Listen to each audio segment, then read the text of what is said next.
half shell, turtle power.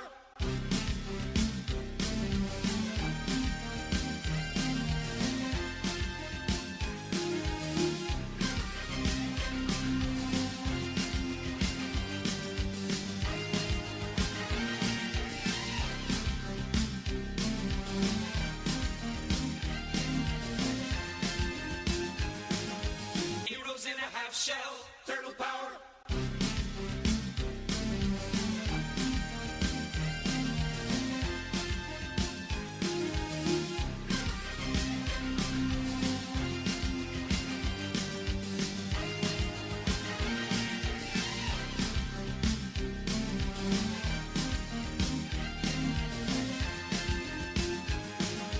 Heroes in a half shell, turtle power.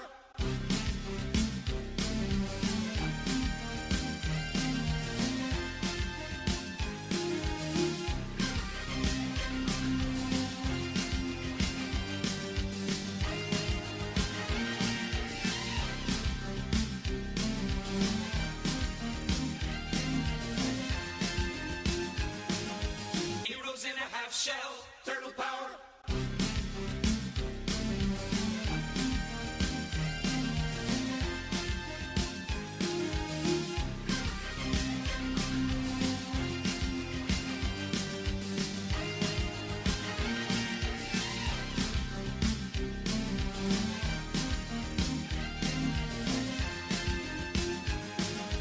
Heroes in a half shell, turtle power.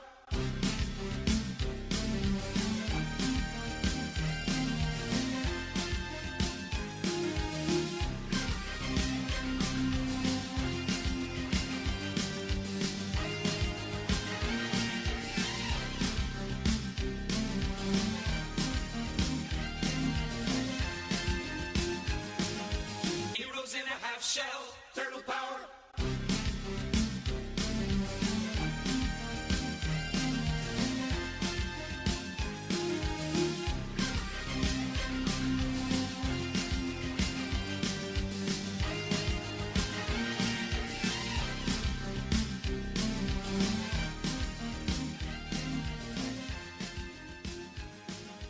Heroes in a half shell, turtle power.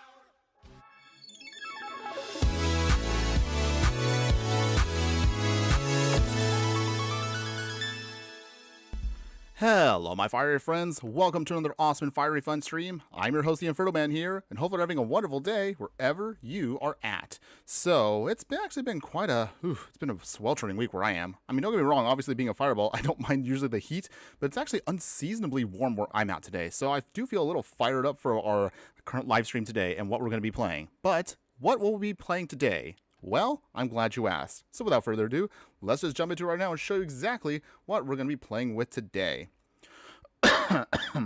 So, as you can see, you're going to be joining me today in the Brawl format for a deck that actually I've been wanting to do for a little while, but I wasn't quite sure how to build it until now. So, thankfully, from the Final Fantasy set, I've wanted to build around Jenova here for the longest time, but thankfully, because of Ninja Turtles, we've gotten a plethora of mutants. So, this, of course, is Jenova's Mutants for the Brawl format. So, as always, we're going to go over real briefly the stats of the deck to kind of give you an idea of what we're building with here. We'll talk about the deck as a whole, we'll go over every single card, and then we'll play as many matches as we can in the best of one Brawl format. And then if you do like the deck, and you want to see it even get stronger, we're going to upgrade the deck halfway to the stream to show you how it can go all out if you really, really want to invest in it. So, starting with the stats of the deck, because long-time viewers don't know how we do it, we got to talk about the stats of the deck before we dive right in. So, Jenova's Mutants here, as you can see, it's going to be Golgari colors of black and green. Average mana curve is going to be about 2.7, and we'll be rocking a total of 34 creatures in the deck. That's actually a lot, by the way. We have 8 instants, 12 sorceries, 9 artifacts, 4 enchantments, and 35 lands. So, Jenova, Ancient Calamity from the Final Fantasy set. I actually really do like this card and what it does. At the beginning of combat on your turn, you put up a number of +1/+1 counters equal to Jenova's power on up to one other target creature. That creature becomes a mutant in addition to its other types. Whenever a mutant you control dies during your turn, you draw cards equal to its power. So, the whole idea is Jenova can be a really powerful card draw engine if we allow creatures to die during our turn. However, it's its ability kind of is a little clunky because you have to actually convert things over to mutants in order to do that. However, we could speed up the process, again, thanks to Ninja Turtles, because it dumped onto our, into the format a ton of extra mutants that now are available in this. So even if we don't put counters on stuff, we can still draw cards with Jenova and what it's trying to do. So by doing that, let's now cover the whole deck itself and show you exactly how this is all going to go down. So in the 1-drop slot, we have cards like Changeling Outcast here and Universal Automaton. So these cards are changelings, but they work really great with the deck because they are technically counting as mutants themselves. So they do go off with Jenova and her ability. We'll have cards that are going to try to manipulate counters that our opponents may have, such as Price of Betrayal here. You can remove up to 5 counters from an artifact, creature, planeswalker, or an opponent. So even if our opponent does something like, I don't know, like poison, or trying to take up their loyalty, we can then remove those counters and hopefully buy us the time we need, or sometimes that can even destroy the card itself. CDAQQ, hi bro, hello my fire friend, good afternoon. Actually, what is it? Well, not afternoon yet. Well, I guess it'll be noon in like 15 minutes. But how you doing today? Hopefully having a wonderful day wherever you're at, and thanks again for joining us. You're just in time. We're actually going to cover the deck really briefly here in Arena, and then we'll be getting going with the matches in just a few moments. All right, where am I at here? Oh, yeah, that's right. So, Squirrel Noids, still Squirrel Mutant here. Wait. Can you hear me? I mean, I can see you. I can see the chat going. So, yeah, I can see you. I guess I could say I can hear you, kind of, maybe. I don't know. I guess, you're here. Can you play Gorebox? Wait. What game is that? I don't know what game that is. Maybe I've heard of it, but I don't know it specifically. Is that the hit new game that the kids are playing these days? I don't know. I'm an old man, so at least I should say old Fireball. But I could look into that in the future. But today, well, of course, we are scheduled, of course, for Magic the Gathering Arena. CAGorQ, can you play Gorebox? And I will subscribe to you and make a video about that, please, bro. I'm sorry, but I won't be able to do that today because we already have ourselves scheduled for what we're doing here. We are primarily going to be playing Magic the Gathering Arena. Oh, I mean, I am reading all your comments. I mean, again, because you're chatting, so I just wanted to be kind about that. Oh, that's Chunky. Thoughts on rat decks? Hello, my fire friend. Good afternoon. Actually, I was like, good morning. How are you doing today? Hope you're having a wonderful day wherever you're at. My thought on rat decks? Rats are fun. They can be a little out of control at times, but they are actually a lot. You can actually do a lot of cool things with rat decks. Actually, now that I think about it, we actually did do a rat deck on stream over almost, oh wow, it's been 2 years now. It's actually been 2 years since we've actually done that. So I will say right now, that's Chunky. We actually have had fun with rats. We haven't done a rats deck in a while, but maybe we might circle back to that in the future. I would probably wait until maybe, what is it? Maybe when the Marvel set comes out. I mean, we do have a couple of cool cards from Ninja Turtles that do count that we can build a rat deck around. I don't know. Maybe I'll have to think about that. Maybe that actually might be something we might do maybe even next week. I realize there is the Rat King from the set, so maybe we'll cover that in the future. CDAQQ is a game that you can drive a car and you can do whatever you want. It's a cool game that I play. Okay, so that's what it is. It's not Roblox. It's Gorebox. Literally, have cards, guns, drink, food. Okay, so it sounds like it's like a GTA kind of thing. I don't know. I guess I'll have to look into that later on, CDA.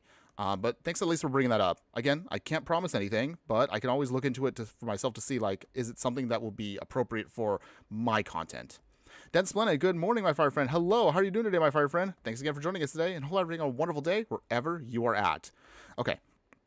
Let's see where we at here. Oh, yeah. Sorry, guys. I got to get through the whole deck tech before we actually get going. So I really want to kind of power through this. So bear with me here. Don't worry. I'll get back to the chat in just a few moments.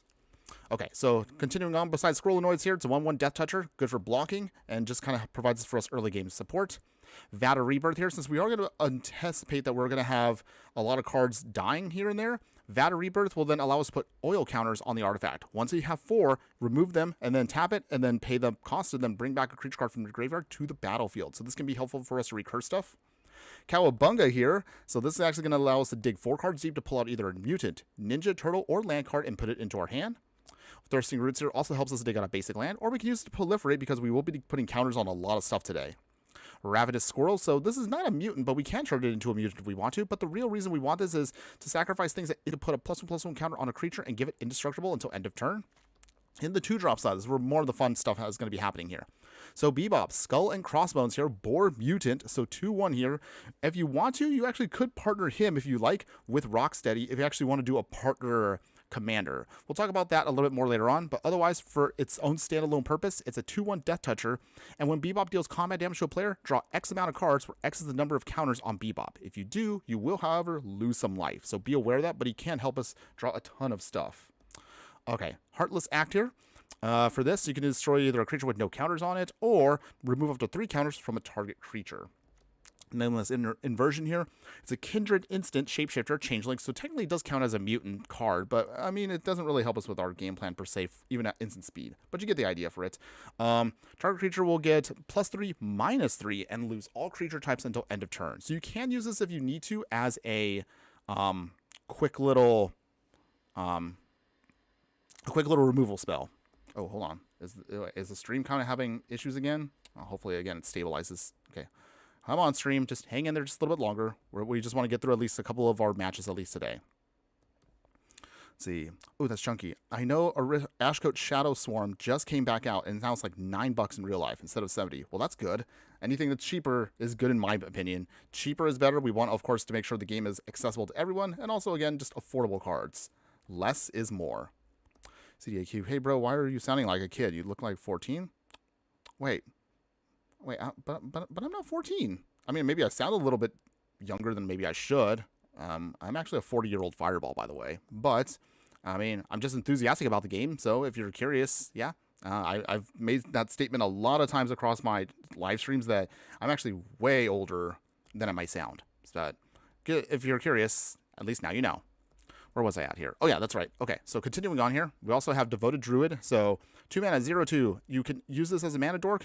Put a -1/-1 counter on the creature to untap this creature. So with this and technically Jenova, you can kind of do a pseudo infinite combo with developing a lot of mana here by putting -1/-1 counters and then putting a +1/+1 counter on the Devoted Druid. You can technically, you can kind of allow that to then untap, retap if you can, just to give this more value.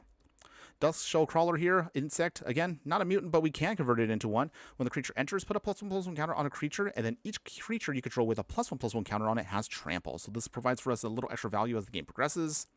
Fangs of Colonia here, so 2 mana sorcery. Put a +1/+1 counter on a creature you control, then double the amount of +1/+1 counters on each creature that had a counter this way. You can overload it if you need to for 6 mana, so this can help us then develop our board state, just make some of our creatures bigger and bigger. We will need, of course, some ramp here, so we're going to use cards like Farseek here. We have Shared Roots that I can see right here, and Rampant Growth. All of them help us dig out, of course, some lands and put them onto the battlefield tapped, so that'll help us, again, speed up our game plan. We're going to use cards like Guardian Gladewalker, same thing, just like the Dusk Shell Crawler here. When it enters, put a +1/+1 counter on a creature. It is a changeling, so it does work with our deck. Incubation Druid here, really one of our more powerful mana rocks here. Well, I can say mana dorks, but you get the idea. 0/2, you can tap it to add 1 mana of any color that a land you control could produce. However, if you put a +1/+1 counter on it, you can then add 3 mana, so this can help us speed up things much more quicker here.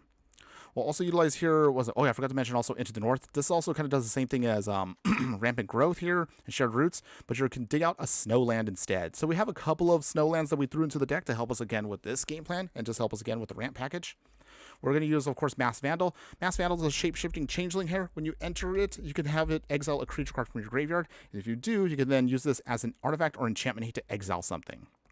Origin of Metal Bending here allows us also for artifact and enchantment hate, or put a +1/+1 counter on a creature we control to give it indestructible until end of turn for protection purposes. We have Synchronized Charge here. You can use this to distribute 2 +1/+1 counters among 1 or 2 creatures you control, and then those creatures will gain, with counters on them, get Vigilance and Trample until end of turn to help us, of course, push through more damage. Tangled Floorhedron here, either can be a tap land, or it can just be a mana dork in a pinch, whatever we need it to be. Ice Cream Kitty here, Food Cat Mutant, so that's kind of a fun little combination of creature types. 1/3. You can use this to either sacrifice it as an actual food itself, or pay the 2 mana to then, at sorcery speed, sacrifice another artifact, or token or creature. Well, actually, that's a very interesting way to do it. But if you do, you can still, of course, use this to then just draw some more cards. It's actually pretty sweet for us. We have Assassin's Trophy here. This card used to actually be like $20, but thanks to the reprintings from Karlov Manor, I think it's now down to like $4 or $5? I think $7 tops. So still good value overall, and it helps us again just destroy any permanent we control. Granted, your opponent will be able to dig out a basic land, but that's a small price to pay to then just blow up whatever we need to. Cursed Wombat here, Nightmare Wombat with Adapt 2. So with the adaptability, if it has no counters on it, you can put 2 +1/+1 counters on it, and of course it just scales depending on whatever the adaptability has.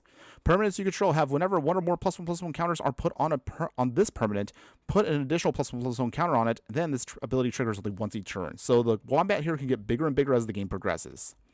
Holy Merc Siege here, so this is an enchantment. You either choose Sultai or Abzan. If you choose Sultai, anytime a counter is put on a creature we control, just draw cards. And if we pick Azman, whenever we attack, put a +1/+1 counter on a creature that's attacking, and then it gains menace until end of turn. So either way, use it to card draw or use it to pump up a creature. Winding Constrictor here. If one or more counters we put on an artifact or a creature we control, put that many plus an extra one instead. And if one or more counters is added to us, we get to put that much more and then one instead on top of that. So it just helps us, again, just build up more counters for our game plan. For our Mana Rock here, we'll use Arcane Signet or a multicolor deck, so we're going to throw it in there. That's a given. Swiftfoot Boots is going to be added to Jenova herself once the time comes, so that way we can give our creature hexproof and haste and protect it. In a 3-drop slot here, we're going to be utilizing Insectoid Exterminator here, 3 mana, 2/2 Ice Insect Mutant with flying, and it has the Disappear ability, which means that at the beginning of our end step, if a permanent left the battlefield under control, we get to scry 1 to help us filter our next draw. Dense Planet. Gore Blocks is like a Gary's Mod spin-off to be exact. Okay. Sorry, I missed that earlier, but now, thanks again for clarifying on that. Now I kind of have a better idea of it. It's been a long time since I played around with Gary's Mod. I forget that Gary's Mod is still a thing for some people in the community, but that's cool that it's still around, even though it's been around what now? 20 plus years of using Gary's Mod? Wow, that's been around forever. Kind of like me, however, of course. Any case, sorry, rambling aside. Moving on, we have Shambling Seath here. So 3 mana, 3/3 Mutant Horror. This creature enters tapped. Whenever we cast a non-creature spell, pay 1 black, and if you do, bring this card back from the graveyard to our hand. So we can use this, of course, to help us with card draw and use Jenova on this specifically. Venomous Changeling here is a Changeling with Death Touch, so that's why we want it in the deck. Choking Miasma here is one of our few budget wraths for the deck. We can then kick it for an extra green. And if we do, put a +1/+1 counter on it, but either way, all creatures will get -2/-2 until end of turn. Bala Get Recovery here either is a tap land, or it can use it to then bring back any card from our graveyard to our hand. Beast Within also kind of works the same way as Assassin's Trophy. Destroy any permanent out there, and then the controller gets a 3/3 green beast creature token. Small price to pay, but again, it just helps us blow up whatever we need to. Chomping Changeling here is a shape-shifting changeling. When it enters, destroy an artifact or enchantment. Evolution Sage here, anytime a land we control enters, we can start proliferating, so this can help us just build up our counters. Evolution Witness here is an Elf Shaman Mutant, 2/1 with Adapt 2. Whenever one or more +1/+1 counters are put on a creature, return a permanent card from your graveyard to our hand, so this helps us just reuse our cards. Garruk's Uprising here. If we control a creature with power 4 or greater when this card enters, we can draw a card. Creatures will get trample, and also whenever a creature we control with power 4 enters after this is out, we can also keep drawing more cards off of this. Densman at 13 years, my dude. Oh, okay, 13 years. Okay, well, I guess I felt like it was older than that, but okay. Well, good to know. Appreciate that. Thanks again for clarifying. I would have otherwise never probably looked it up, but thank you. Where are we at here? Okay, Inspiring Call. So Inspiring Call, her 3 mana instant. We can draw a card for each creature we control with the counters on it, and then those creatures gain indestructible until end of turn. So this is a nice little budget option for us to protect certain creatures. Michelangelo Game Master here. The common Michelangelo here. It's a 3/3 with Disappear. At the beginning of your end step, if a permanent left the battlefield under our control, put a +1/+1 counter on Michelangelo. We have Mona Lisa Science Geek. She's a lizard mutant with a 1/3 and reach. You can add X amount of any one color where X is Mona Lisa's power. So if, for example, Jenova starts putting counters on top of Mona Lisa, her value goes much higher because of the ability she has.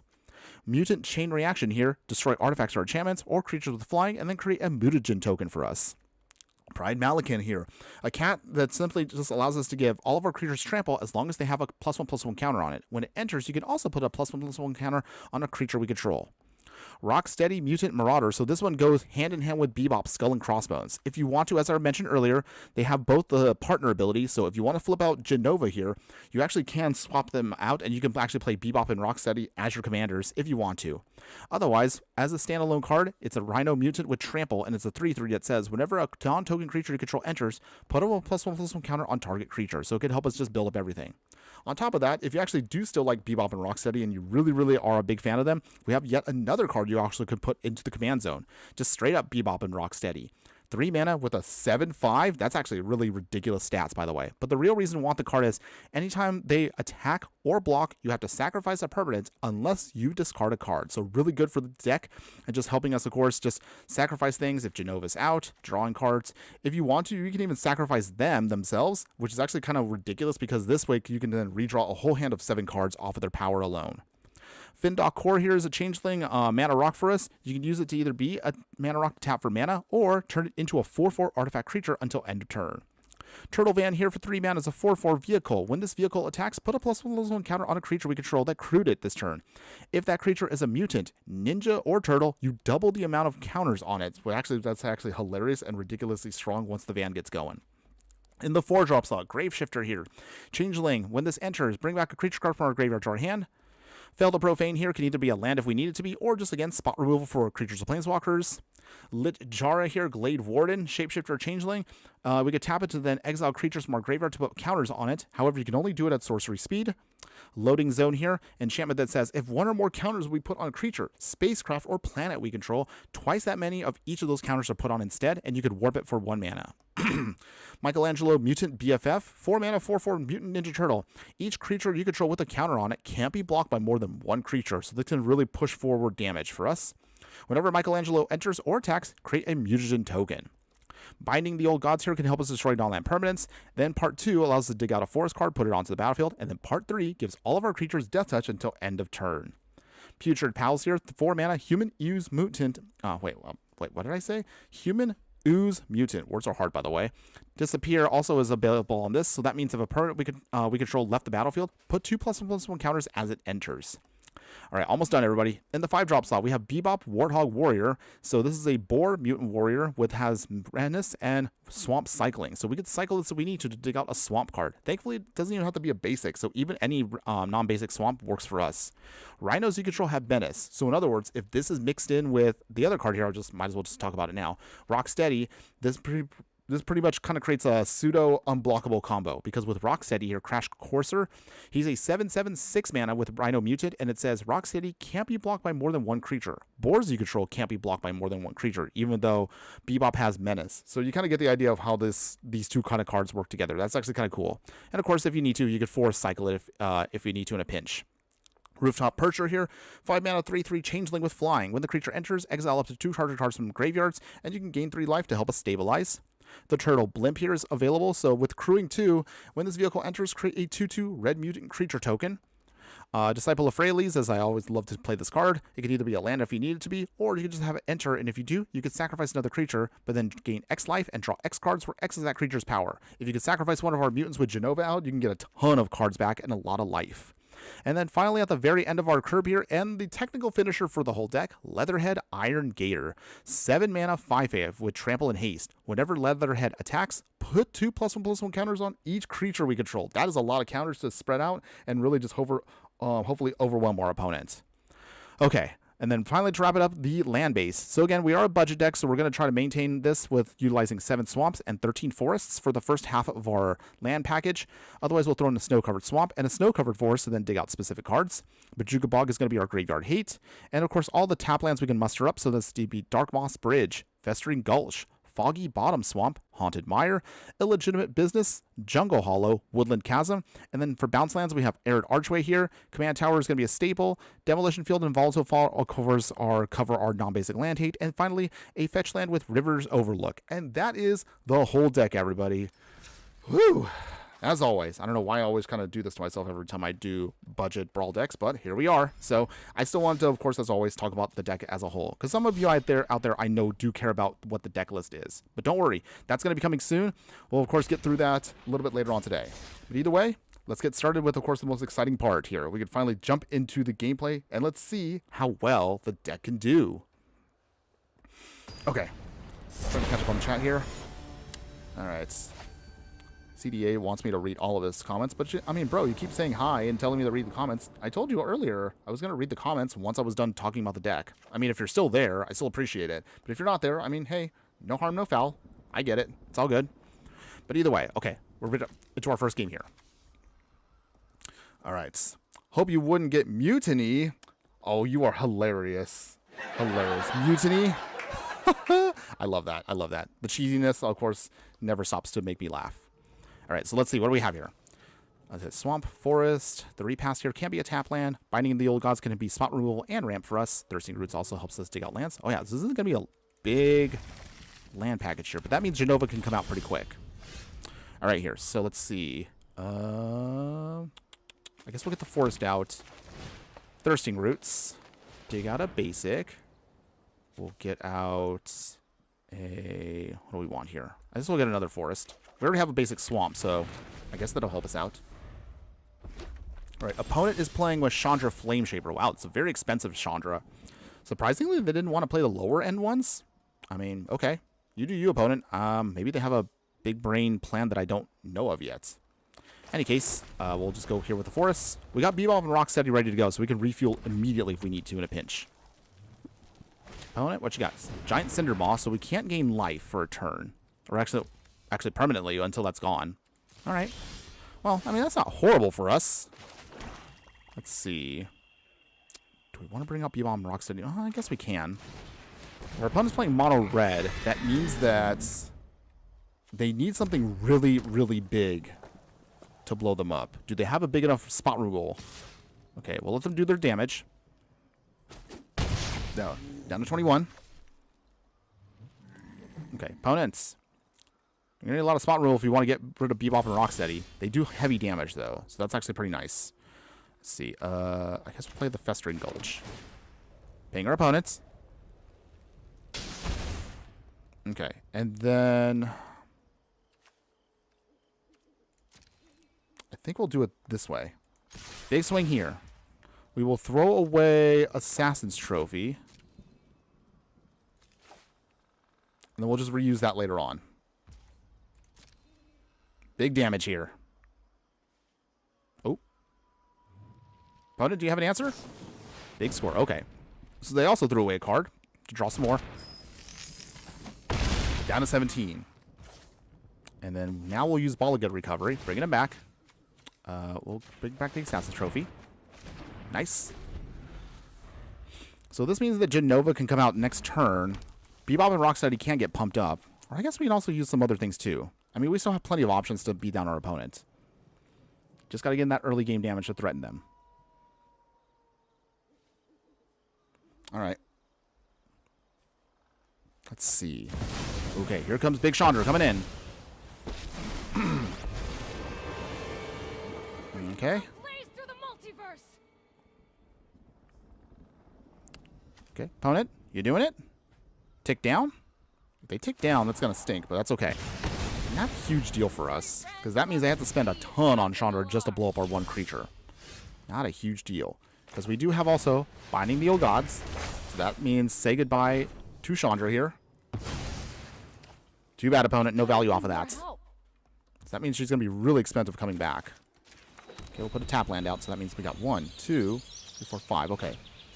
Sneaky Toilet, hello, my fire friend. Good afternoon. How you doing today? Hope you're having a wonderful day wherever you're at, and thanks again for joining us today. Hope your week has been going well. And same to you, Den Splendid. I know you two have had a bit of a week. I don't know if Ooze That Chunky's there again, but still, hopefully you all have had good weeks. What y'all been up to? Let me know how things have been going for you. Hopefully good. All right. And then while you guys take the time to answer, get the Haunted Mire. All right. Nice little tap land there. All right. And then from here, I guess the Turtle Blimp. We are getting a little low on life, but that'll be not too bad. Okay, so pass here. So if we need to in a pinch, we can crew up the Turtle Blimp just to then get things going. But we'll see. Den Splendid, probably the chunky, clunky Chandra. Even I have trouble figuring out what is her purpose. Yeah, I'm not going to lie. I mean, our opponent, hey, if they want to play big Chandra, hey, more power to them. I got no hate on that one. I mean, not the best Chandra out there, but maybe that's their favorite card. So, you know what? I won't hate. No hate on that. All right, let's see. Turtle Blimp might need to actually be crewed up here, just so that way we can sponge hits. Okay. If our opponent's got removal, they got to do it now. Maybe? Alright, we'll block here. Alright. Threat down. Okay, got another forest. Our mutant will get Death Touch for a turn. Not that that really helps us that much, but instead, we need to bring in Jenova. So you got to start doing stuff. Let's see, and then I guess we'll swing. Opponents. Put a counter on it. Oh. Does the Immolator sack? They do. Okay. In response. But that's actually good for us. Because Jenova's ability does trigger off, so we get 2 cards off of that. Right? That's not too bad, right? Let's see. I guess now we'll play Cursed Wombat. And we'll pass here. Alright. So, that Territorial Brutar, while strong, is not the worst. We can still beat it down. Oh, they're playing with... Wow, they're playing with, like, the most simple of cards. Okay, well, that's kind of cute. Assassin's Trophy away. We have another way of dealing with the Phoenix, so that's not a huge deal for us. Okay, so yes, opponent, we do give him a little bit of ramp. Not the worst, though. It's okay. That's splendid. The only Chandras I see in Pioneer are the uncounterable one in the sideboard, and mostly Torch of Defiance. Which, of course, yes, makes perfect sense, because those are, of course, the best Chandras. I do actually love both, by the way. Maybe I should try to refresh my Chandra deck in the future. I do know that we should be getting with her a new Chandra, hopefully by Reality Fracture, based on the artwork. It does look like we're going to touch upon maybe like a what-if scenario with her in the future, which I do like. Okay, so we blew up our opponent's Phoenix. Let's actually pump up Jenova. Okay, so that means that works out for us. And then, let's see what we want here. Actually, let's play Into the North. Let's do some more ramping. Get the Woodland Chasm. Shared Roots. More basics coming out of the way. All right, nice. Now we have plenty of mana to do everything we need to. The Wombat. All right. Big swing here. Nice. Down to 8. Opponent, you probably have 1 turn left before you lose.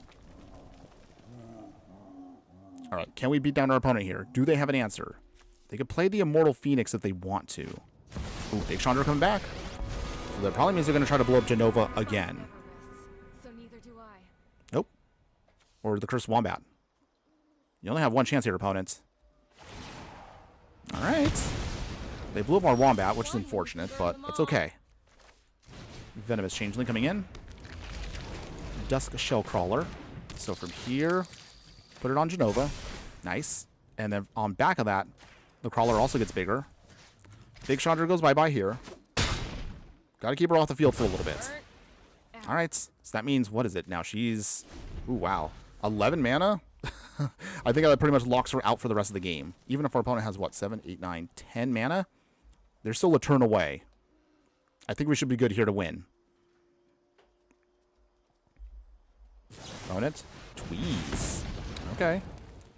So we lose our Changeling. Small price to pay, but that's okay.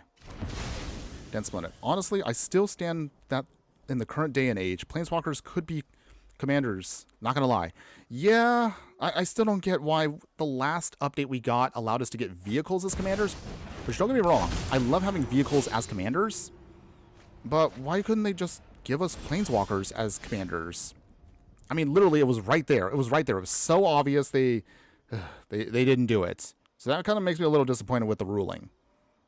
I mean, if they allow it for Brawl, why not just regular commander? At least it gives Planeswalkers a better purpose, especially in multiplayer, once that time comes. All right. Otherwise, let's see. Winding Constrictor. All right, he becomes big. So no attacks yet. But at least now with the Winding Constrictor, now we have a really big blocker. Does our opponent play Chandra again? They do. Wow, they're really trying hard here. They do not want to give up that big Chandra. So they take it down again? Wow, they do. They literally have been using Chandra as nothing more than really, really expensive spot removal. But okay. I mean, you do you, opponents. Hold on. I guess we'll just do this now. Thanks to Colonia. All right, nice. Big swing here. All right, opponents, I'll ignore Chandra this time, and we'll just go swinging for the win. Opponents, block if you want. That's fine. It doesn't matter because we got our victory. And there you go, everybody. We got there. We got the win. First win of the day, everyone. First win of the day. Nice.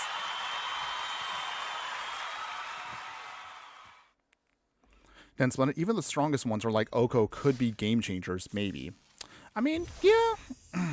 There are some that would probably be very annoying to put into the commander slot. But I'm willing to take that risk just to get Planeswalkers at least a much more fairer shot in the game.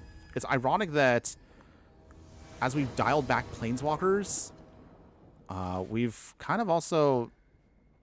I don't know, they're just not as exciting as they once were. Unless I might be wrong about that. Alright, let's see here. What do we have? If we can get to another land, this actually is not too bad. It's a little slow, but it's doable. Player class. Okay, so they're playing with Leonardo, which we actually just played with this week. Granted, it was a Pioneer deck, but still, life gain is life gain, so it does work. Alright, so with that, I guess we'll play Changeling Outcast.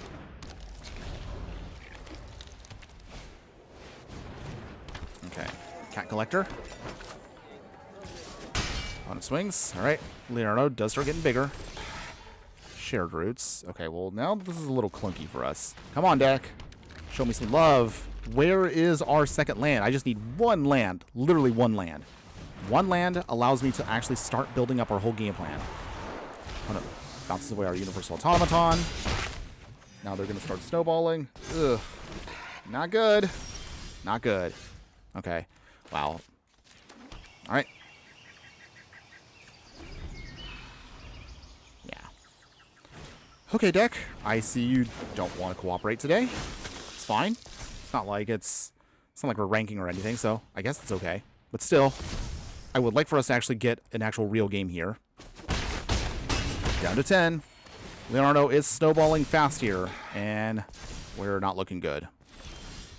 Okay, Bebop and Skull and Crossbones. Ugh.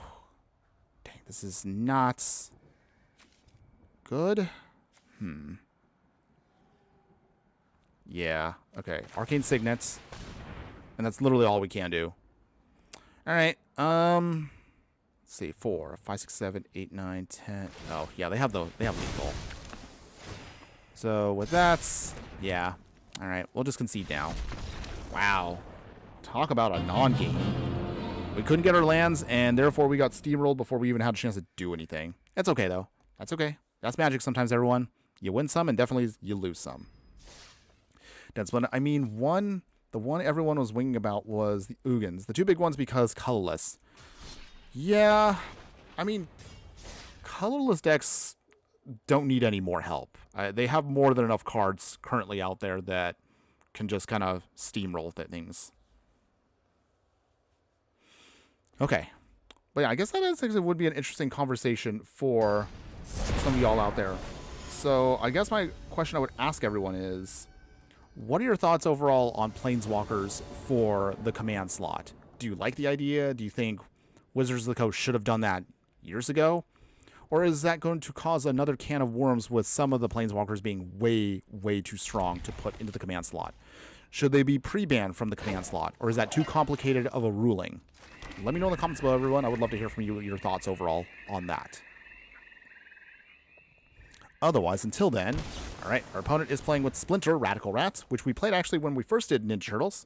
Definitely is a cool card, and I love that we finally can now have a 3-color Ninja Commander. That's actually pretty sweet. Forest, we'll play Into the North. Let's get a ramp going. Get the Woodland Chasm. Nice. And then with Farseek, we can also pull out yet another land, which actually is really nice. Okay, we got the Revitalizing Repast. Okay, get the Gulch. Farseekin. Alright, and then we already pulled out our dual colored, so I guess this pretty much just gets us a Swamp. And then we'll finish off with a Vat of Rebirth. Actually, I guess I could have done the Thirsting Roots, but that's okay. It still works out. Either way, what we want is at least to protect Jenova for a turn. Okay, Splinter coming down. So with that, Jenova. Get a Swamp. And we'll pass here. Submit nothing because we don't have any other creatures. Alright, deck, come on. Bring out our mutants. We need our mutants to then hopefully beat down Jenova here. Or I'm sorry, not Jenova. Splinter. Why did I say that? I don't know. Omni Changeling, okay. So they convoke out Okay, they make another Jenova themselves. All right. Well, this might be a bit of a problem for us, but okay. We'll see if we can get around this problem. Splinter's going to get big. Let's see. All right. Inspiring Call. Doesn't do anything for us yet. I guess we'll play the Garruk's Uprising, even if it has no value. Still can't put counters on anything. We need a creature. Literally any creature can help us start getting the game plan going. That's what I mean, the one... Okay, because these aren't bad compared to Commander Ninjutsu. Yeah, I'm aware. In Brawl, what is it? It would be technically Yuffie, but she's, what is it, reskin Yuriko? Yeah, her Yuriko's ability was a mistake. I think everyone in the community can agree with that. Ooh, for Asuka. Okay. Ugh. That's bad. Only just because her ability can tick down Jenova, and we can't protect it even with Indestructible, because it just transforms her. Alright. Dang it. Okay, so they start putting counters, and Splinter starts getting bigger. Okay, so we lost our commander here. Just put that back into the yard there. Okay. That does count for the Vat of Rebirth, so I guess that kind of works. Okay. Go down to 19. It's not too late to make a comeback. We're going to try, but our deck is making this very, very hard right now. Okay, Jenova coming back. Arid Archway. We will bounce back a Swamp. Still can't put counters on anything. I really wish her ability allowed her to put counters on herself, but I can understand why it isn't allowed, because that actually would make it a little too strong. Okay, Donatello. Mutant Mechanic. Okay, enter the Enigma. Alright. So opponent can tick down again, but that means they lose their Veracity, so I don't think they're going to do it. Okay.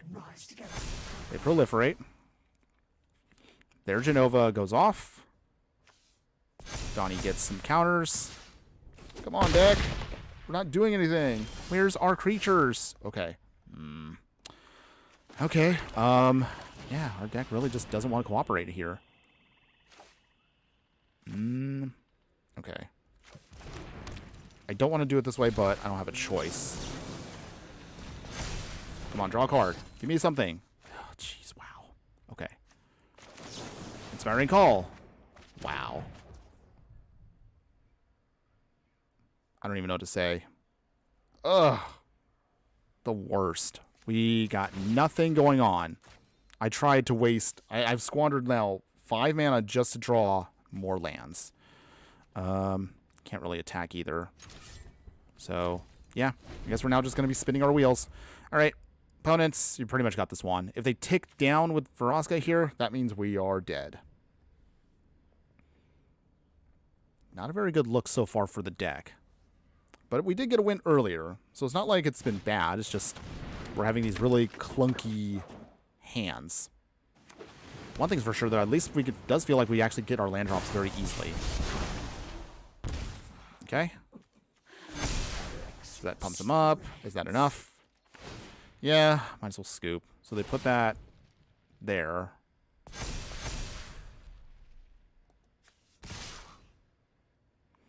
Okay. Such sadness. That's rough, buddy. Yeah, that was rough. Okay, it's alright, everyone. Shake it off. We'll try again. We'll try again. But don't worry. That's just how it goes sometimes. Okay, so hopefully the next couple of games here we can bounce back and have some more fun, getting some better matches and gameplay here. If one thing I will say again, the deck definitely feels good with the ramp package. So that's actually been something that definitely shines with this. I mean, granted, we are green, so green obviously should have an easy time getting their lands out. Black, of course, does provide us good removal. We're just having trouble, you know, getting our creatures out. But okay. Okay. Hopefully this one. Feel good about this one. I know it. I know it. We're going to have a really good one this one. I can feel it. Okay, playing against Joda. Ugh. One of the most disgusting of the 5-color planes commanders out there. But it's okay. We will try.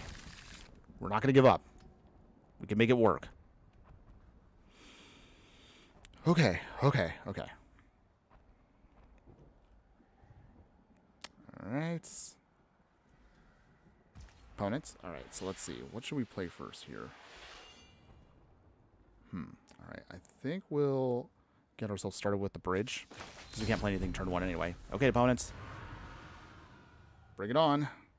Show me what you got. Okay, got the swamp. Play the forest. Still nothing yet. I guess we'll just bring out Rocksteady next turn. Demolition Field, which is nice. That can help us out. Play for to start Rocksteady here. Let's see.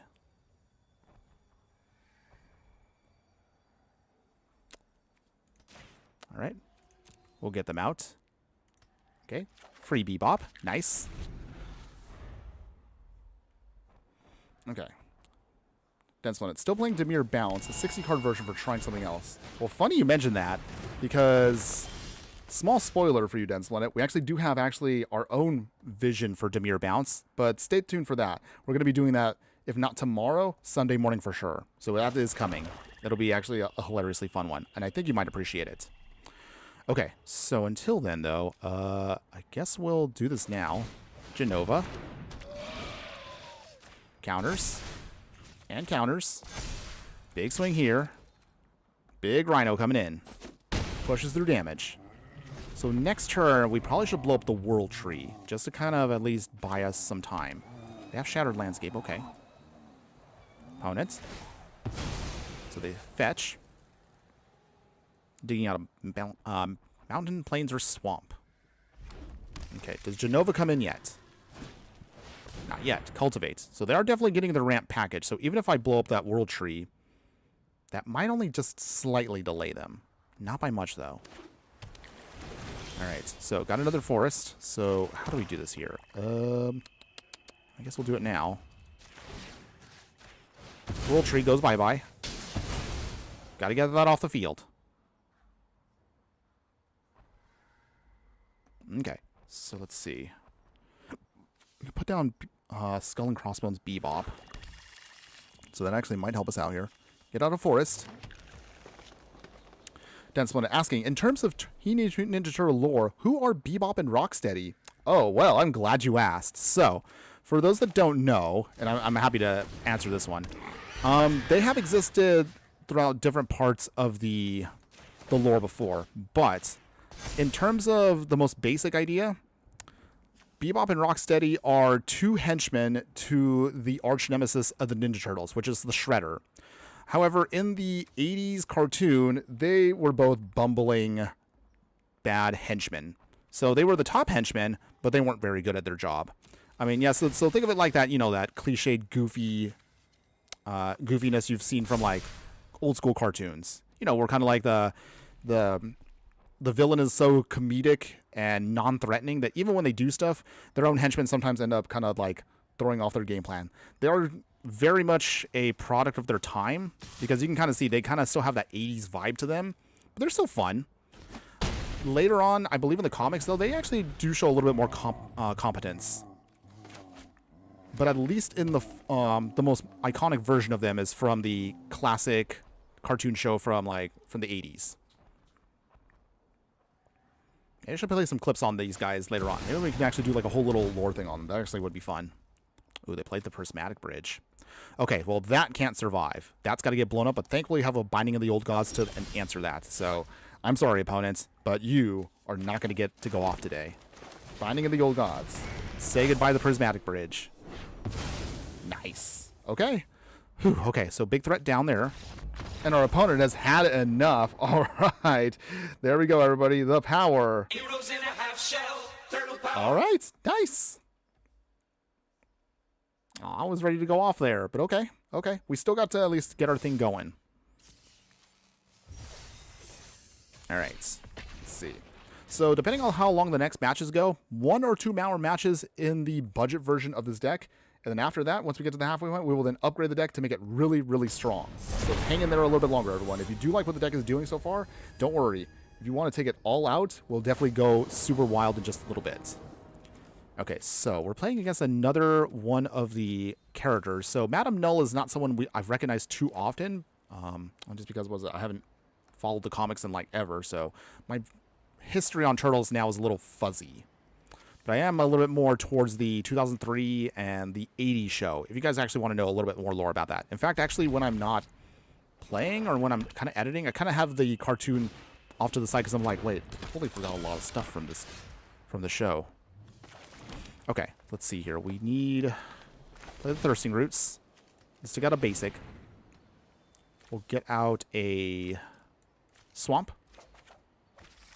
All right, opponent, what you got? So if Madame Null is here, whenever a creature you control enters, you can pay life and put counters on stuff. I suppose actually she could work well in our deck too, if you actually want to go non-budget. But for now, let's see, what do we want? We'll put this on there to start drawing cards. We want to make sure we can just keep the card draw going. Okay, opponent still swinging. That's cute. Okay. Anything else, opponents? They do sacrifice with Vampiric Rights. Okay. So that means they get a treasure and they get to scry and draw a card. Okay. Good value. Then Splinter also asking. Also probably was trying to reach out on the Casey Jones stream. Another question. Who is he exactly? Okay. Well, actually, that's good to know. So Casey Jones from... He's existed in various iterations of the Ninja Turtles, whether it's the comics, the 2003 cartoon, the old 80s cartoon. Basically, he's just a human vigilante. He doesn't have any mutant abilities or powers like the Turtles do or other characters, but he's pretty much just like a kind of like, think of like a chaotic good character. He helps out the Turtles. He can be a little rambunctious at times, and later on he develops a romantic feelings for April O'Neil in the show. Eventually, he does actually marry April, despite her not liking him initially because he does appear a little rough around the edges. Okay, so we'll put that back. And then let's see, we'll play... Well, I realized I probably should have actually... Dang it. I did this wrong. I was supposed to tap that land and then I could have brought in Jenova. Whoops. That shouldn't cost me the match, right? Right? That shouldn't be too bad. And then Cowabunga. Let's see if we can pull out another creature. Okay, we got Rock City. That's good. Okay, no attacks yet. Wow, I can't believe I bungled that. That hopefully shouldn't cost me a turn. Right? Ooh, Asker Worm. Ugh. That hurts. Okay, so we do lose some life there. And that thing will get bigger, so... Ugh. Okay. Let's see. How do we want to do this? Alright, well, Jenova coming in. Can't submit anything yet. So Jenova is a little vulnerable right now. 2 more cards in hand, opponents. 1 more card, the Ooze. Okay. Desecration Demon. Wow, I haven't seen this in a little while. It's 4 mana. Beginning of each combat, any opponent may sacrifice a creature of their choice. If they do, they tap a creature. Okay. Well, we don't want to sacrifice our Jenova just yet, so we're going to have to take a really, really nasty hit here. But Velda Profane is here to kind of help us, maybe? I don't know. We'll see right here. Okay, well. Rocksteady coming in. Okay, they eat one of our own to make a token.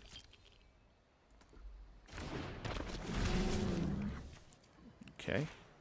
We can then dig out Bebop if we want to. Which is nice that these two can partner together and still pull each other out of the deck. So I do like that. But it might be too little too late. We'll still play Bebop anyway. Not for any real value at this point. But technically he can block the Massacre Worm. Put a counter there. Come on, deck. Okay, we draw a card off of that. Okay. And then from here...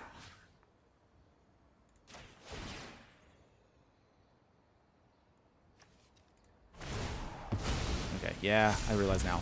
Dang it. It won't matter what we do. Even if I draw cards right here, I'm already tapped out, and I don't have spot removal for them. Dang it. All right. Wow. Okay, well, the deck's not looking too hot right now. No, we didn't have fun there. It's okay, though. let's give it one more try. We'll try one more time with the budget deck, and then we'll upgrade the deck to see how much more stronger it can really be if we really want to try harder. Dead Splinter. Also, why does Shredder hate Master Splinter? Oh, okay. Well, okay. Seems like Dead Splinter today is interested in learning all about turtle lore here on the stream. So, oh man. I think the only tricky part of explaining the Shredder and Master Splinter part can get a little clunky depending on which version of the turtles. So, kind of like how you have various characters from different comics, iterations, and animations all have their interpretations. This is again where it gets a little depending on which one you're following. But I'll see if I can try to clarify it in a moment here. Otherwise, give me a second here while I figure. Okay, so Jace. So are they going to mill us? Oh, they're milling us. Okay. Or either that or they might still be self-mill. I guess we'll find out here. So, let's get the Farseed going. We will get out Haunted Mire. All right. Okay. Persistent Practitioners number 2. Okay, we really could use now a Wrath. That would help us out here a ton. Okay, Riveter's Overlook. So let's see. Arcane Signets. Opponents. Oh, they are self-mill. Okay. Well, that'll be very interesting. Tangled Florahedral. Play this as a mana dork. Riveter's Overlook. Sacking that. So we will get out a Swamp. Nice. Okay, so now we have all of our ramps set up to go. All we just need to do is actually just start casting our cards. I think we should be okay. Okay. Opponents. But don't worry. Okay, I will give you the lore dump in just a moment, Dense Planets. Just trying to see what our opponent plays. Are they going to play more Petitioners? All right, so it looks like their whole deck is probably just this meme game plan, which is fine. If they want to meme them up, hey, nope. No hate on that. Okay, so Jenova coming in. Rocksteady, which means we can get out Bebop instantly, which is actually nice about this cute little combo here. So that means we can pull him out. Nice. A free fetch for us. Opponents. We'll start putting counters on Rocksteady. All right. So, depending on which version you think about with the Ninja Turtles, Dense Planet, Shredder in most iterations is a human that also dealt with Splinter when also he once was a human. So Splinter is a mutated human that turned into a rat in some versions of the Turtles.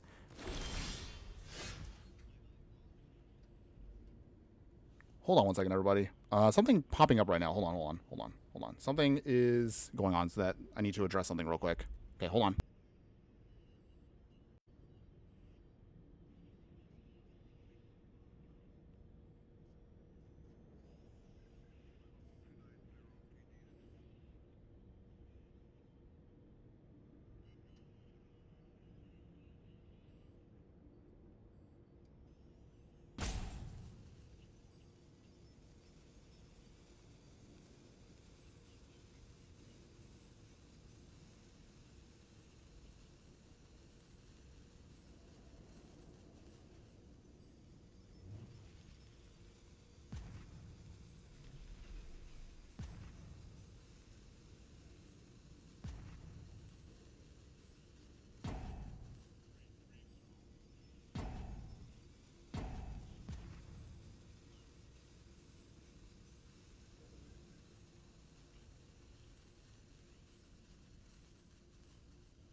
Okay, wait, are we there? Okay, okay, hold on. We're back, everyone. Then we're back.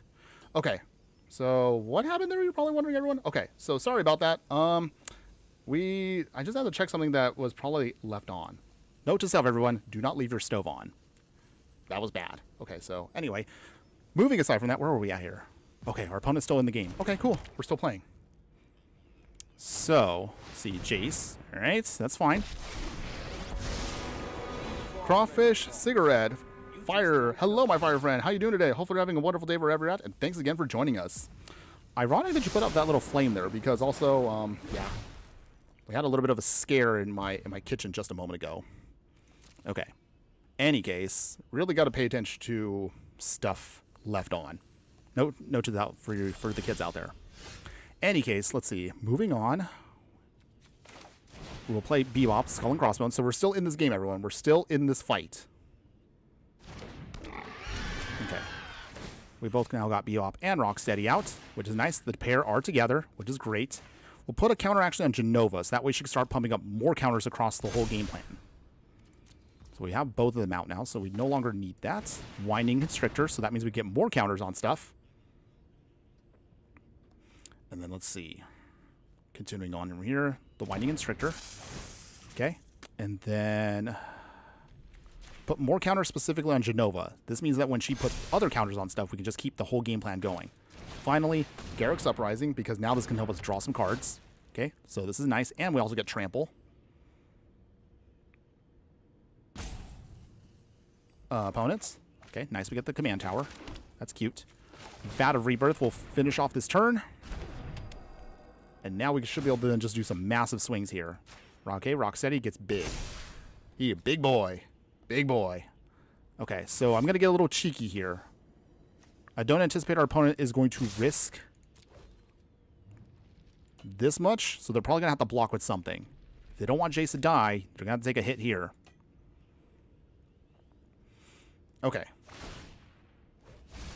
Self-milling some more. They're down to 41.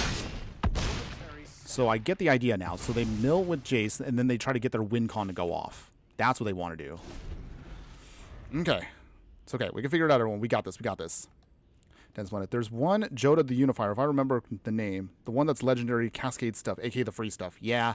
A.k.a. also the one that pretty much everyone likes to play now is the SpongeBob card. But yes. That one is a thing still, and it is a scary card if you really know how to build around it, but it is not beginner-friendly. That's why the reason why I haven't played it yet. Okay, we'll play Big Bebop.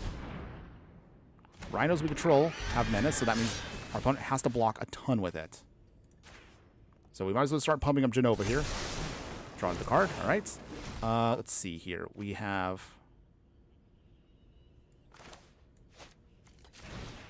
Okay, we're going to do it this way. Start putting counters on Jenova here. We're going to do a massive swing here, right here. Okay, come on, opponents. Let me have this.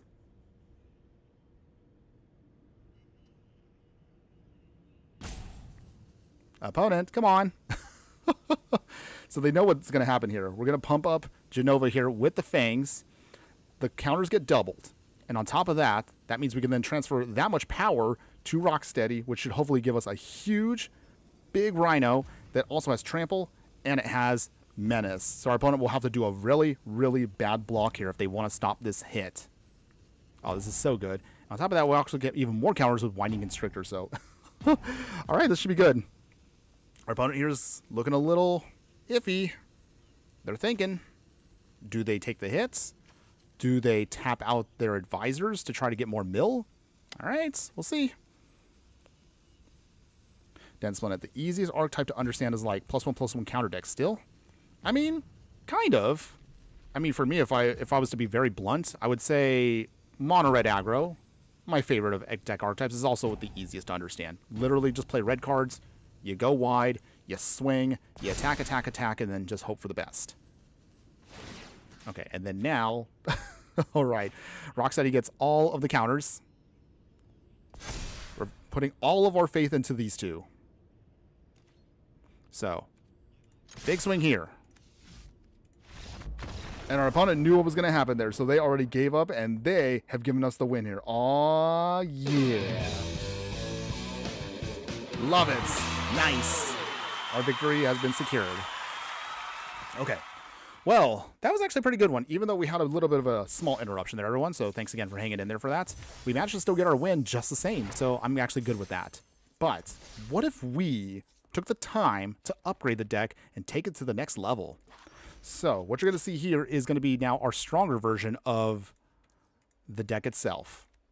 So with this version here, we're going to be trimming a lot more of the filler cards, and we just want to go straight for what we want. We want to have big creatures. We want to have a lot of counters on stuff. We want to just overwhelm our opponent with some big mutants. So with this upgrade here, we'll then throw in a lot more stuff to speed up the plan. We'll have cards such as Dark Ritual here to help speed up the plan here. We have Reanimate to reutilize some of our stuff. In terms of other cards here, Hardened Scales helps us with more +1/+1 counter shenanigans. I haven't put in all the +1/+1 counter cards just because there's been so many that I would like to use, but some of them are a little harder to use than others. So we want to try to trim it to like the more efficient stuff. We'll utilize Worldly Tutor here to dig out any specific creature we need and put it on top of our deck. In terms of other upgrades here, we'll then throw in now Splinter the Mentor here. So with this, whenever Splinter or another non-token creature you control leaves the battlefield, create a Mutagen token. Mutagen tokens can help us sacrifice them to put +1/+1 counters on our creatures. We'll throw in Super Shredder himself. So every time permanents leave the battlefield, put counters on him so Shredder gets bigger and bigger as the game progresses. In terms of other abilities here, we have Innkeeper's Talent. At the beginning of combat on your turn, put +1/+1 counters on it. Level 2, give all of our creatures with counters on them ward 1 for light protection, and then we can then start doubling counters once we start getting to level 3 with Innkeeper's Talent. Michelangelo the Heart also added in for us, another turtle with Trample and Raid the Fridge. That's kind of cute, by the way. At the beginning of your second main phase, if you attack this turn, put a +1/+1 counter on a creature and then create a food token, so that can help us stabilize. We'll throw in also the other Michelangelo Weirdness to 11. So also he creates for us mutagen tokens, and then every time we get counters on stuff, he can add even more counters. So it kind of goes hand in hand with Hardened Scales. So really good on that. In terms of other upgrades for the deck here in the second slot, nothing else really. I'm sorry. Wait, what was I trying to say there? Realistically. Words are hard, by the way. Lightning Greaves is going to be our upgraded version of the boots, because this one you can equip for free, and it only is going to cost you the 2 mana. Granted, you will get Shroud, so that means if you're going to target something with Shroud, it can't be targeted by anything. So just be aware of that. So that means that hurts both your opponent and yourself.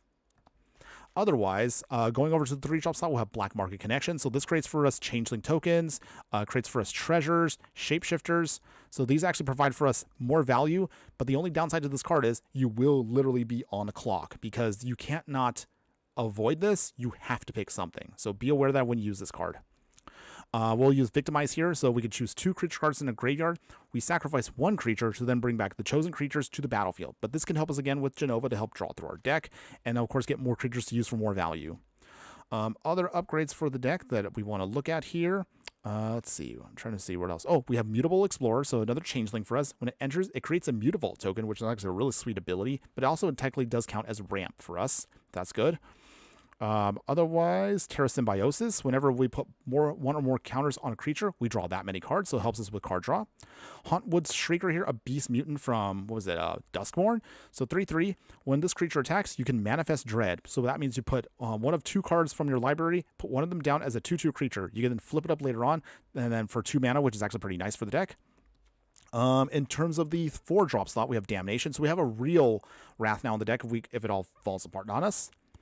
Let's see. We can throw in also Michelangelo Improviser here. 4 mana, 4/4. So basically this deck, it's much more in tune with what Michelangelo does in the Turtles set primarily, which is, again, counters and putting big stuff into play.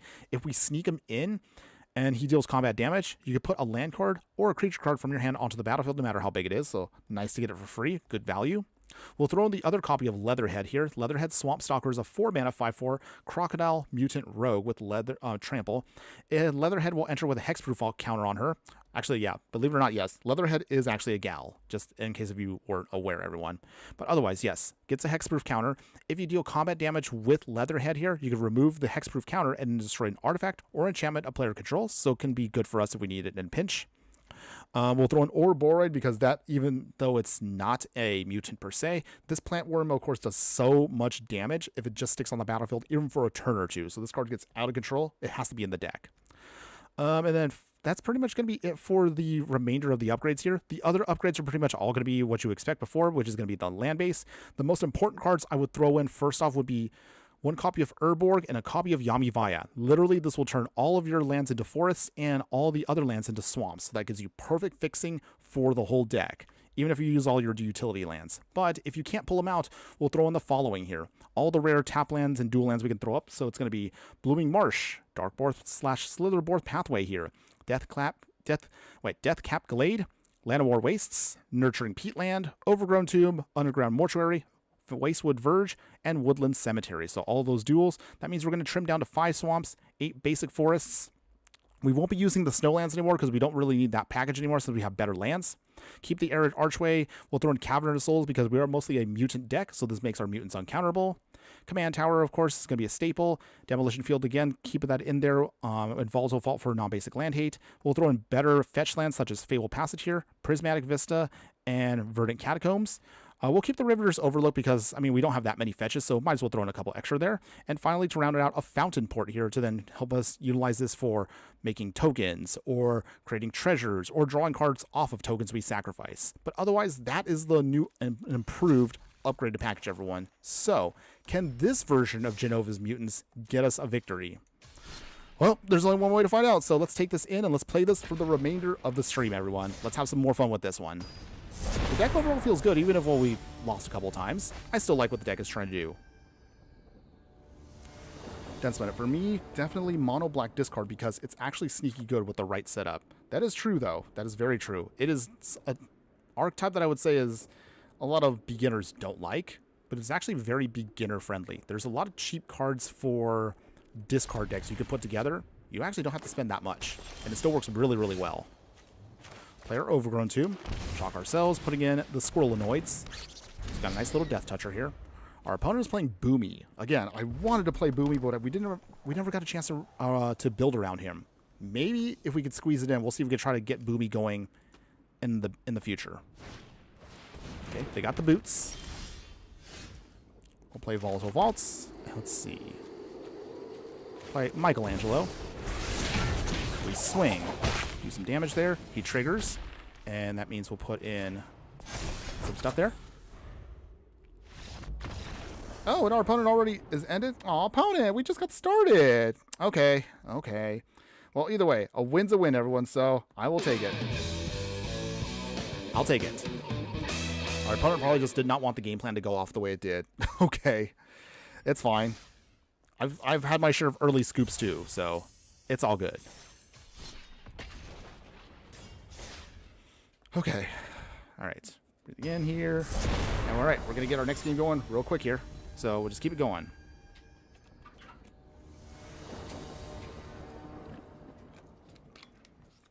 All right, let's see what we got. So we're going to be utilizing here Rocksteady.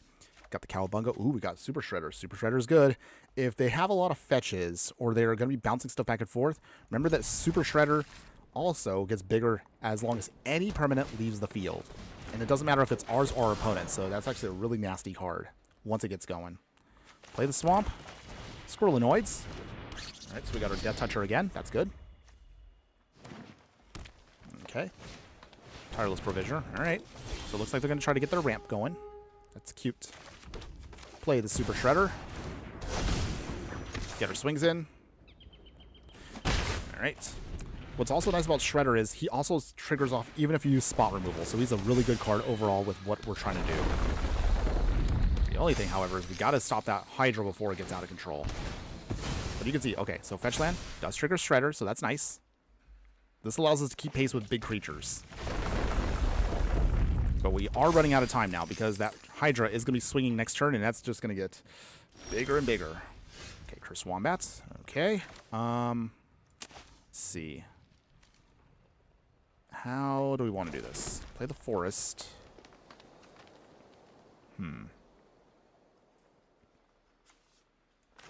Cursed Wombat.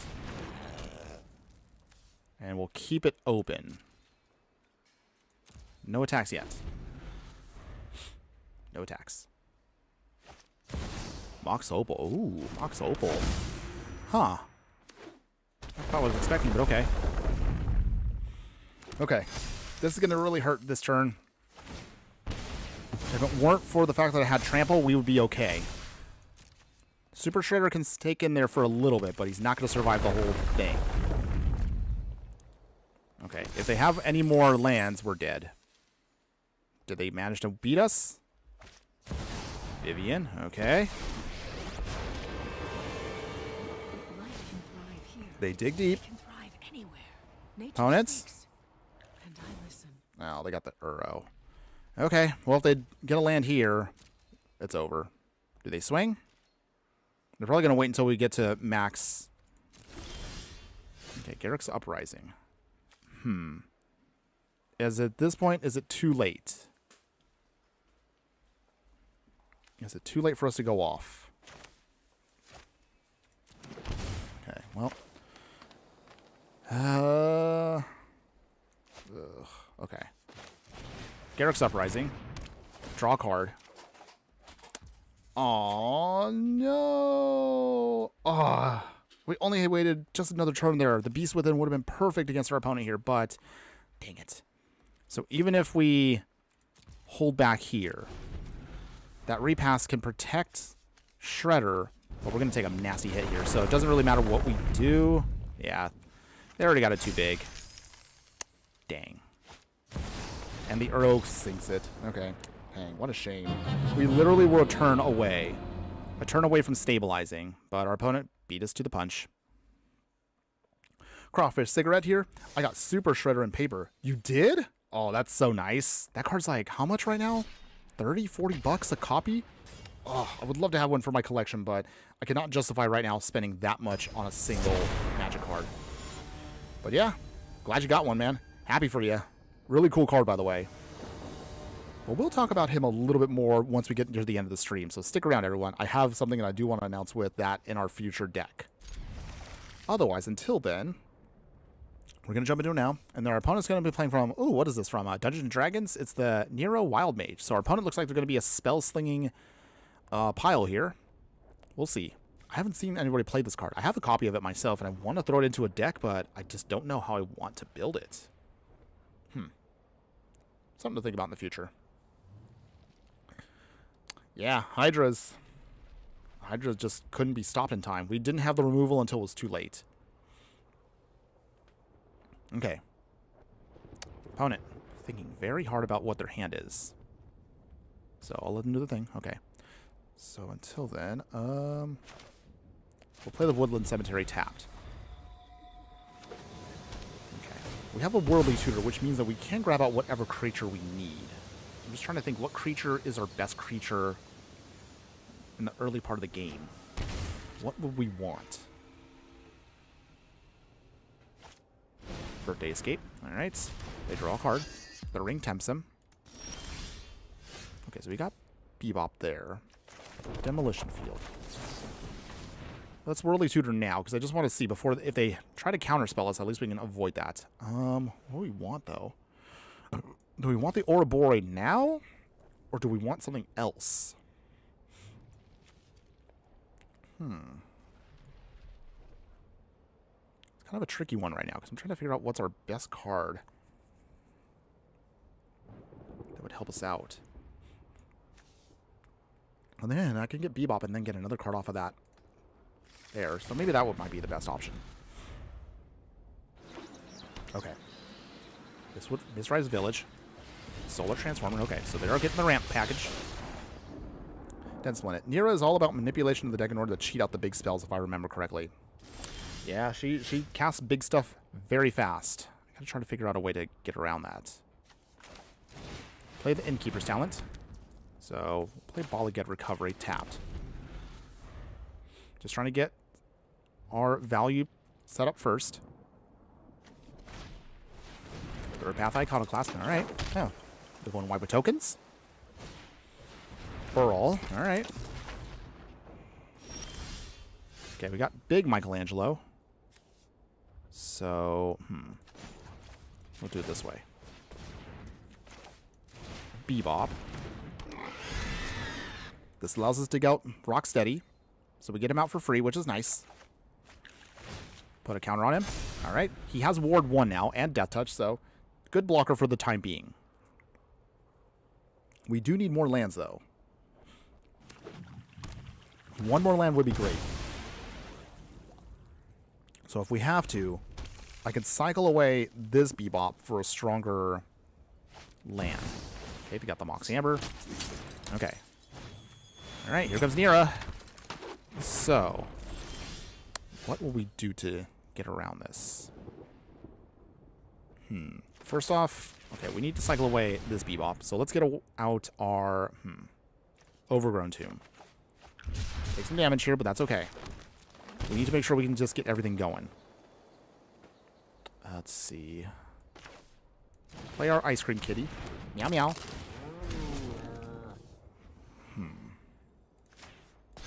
Another counter on Bebop.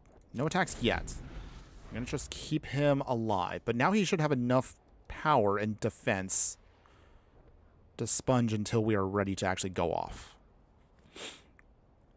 So ideally... Oh, so yeah, there it is. So yeah, the End Planet is correct. The Arcane Bombardment is in, but we have an Origin of Metal Bending, so we do actually have an option here. We do have an option to get around our opponent. Ooh, Arcane Signet, keep that on top. So I'm sorry, opponents. That's got to go bye-bye now. Bombardment denied. Phew, okay, so threat down for now. Put that on the kitty. So now they have a light level of protection. All we just need to do is just start getting Jenova to start adding counters to things. Oh, opponents. Okay, well, it looks like our opponent wants to prevent us from doing our thing, but okay. Okay. Nira's ability triggers off, so they got the Midnight Clock. Okay, they're going wide with tokens. If we have a Wrath, that would be great, but that might still be a ways away if we can even ever get it to it. Huh, okay. Excuse me. Let me draw some cards. Okay. Opponent, what else you got? Yep, they look at the talent. Nothing else. So we got, what, 2 mana open. Is Jenova safe to bring in? Alright, well, I guess we'll find out here. First off, Arcane Signet. Okay, cool. Here comes Jenova. Does this resolve? Nice, it does. Okay, her ability goes off here. Okay, counters. And counters. Very nice. So, still nothing yet. We're going to have to start trying to find a way to stabilize here with everything they're going to do. Because they're just going to keep making tokens and chump blocking for days. At least until maybe we can get Rocksteadied out.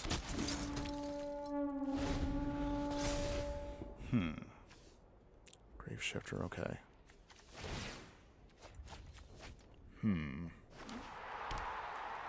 Is there a way out of this? Because they already got the... They got the River's Rebuke. Which comes in now. Ah! Ugh. Ugh. That is painful. Okay. Oh, that's right, her ability. So they actually didn't bounce everything to us. Okay. They could have actually wrecked us there pretty hard, but they chose not to with the Nira's ability. Interesting. But okay. That does give us now time. Sneaky Toilet. Have you ever get bored of playing Magic? What do you do if you don't feel like playing but still want to stream for the day? Good question. We have been looking into trying to look at other games we could do as bonus streams. We've done a couple already, but I'm trying to see what we can do to kind of have a little bit more fun with different things we can do. Okay, so Jenova gets the counter first. That means Rocksteady gets more counters. And we will not attack yet, because Bebop will... Actually, I should say Rocksteady will give us now a big trampling creature that hopefully can push through damage. But yeah, I've been trying to look at my catalog of games that I can actually play that actually would be fun for us to do on stream. But we are going to start looking at trying to do some more bonus streams. Usually I'm going to try to start doing more bonus streams between sets. So as we get closer to the end of Ninja Turtles for this season, and before we start up for Strixhaven, the next set at the end of next month, we'll see if we can squeeze in maybe a couple of bonus streams at the end of a weekend, just in case we are just kind of getting a little burned out. Ironically, I thought about this when Magic wasn't putting out as many sets, because I thought like, oh man, we're gonna run out of cards and decks to highlight.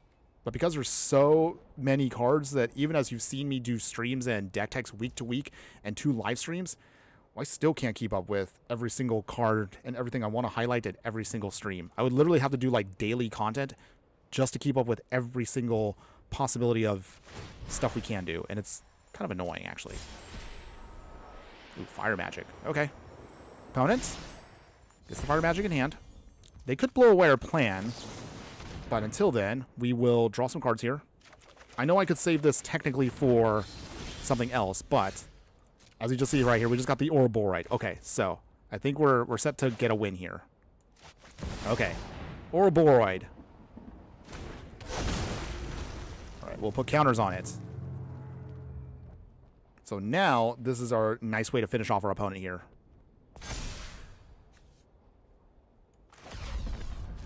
We will bring in the loading zone, warping it in. Okay. So we gotta make sure we do this correct. Okay, I think this should be the right setup here. So, Ouroboros and Innkeeper's Talent. Ooh, fire magic. Okay. 1 point of damage. I mean, that's cute. But doesn't that blow away their whole plan? Okay, okay. They're... Ooh. Got the mother load. Okay, so they managed to get their combo going. But it might be too late. We've got some big creatures now to swing with.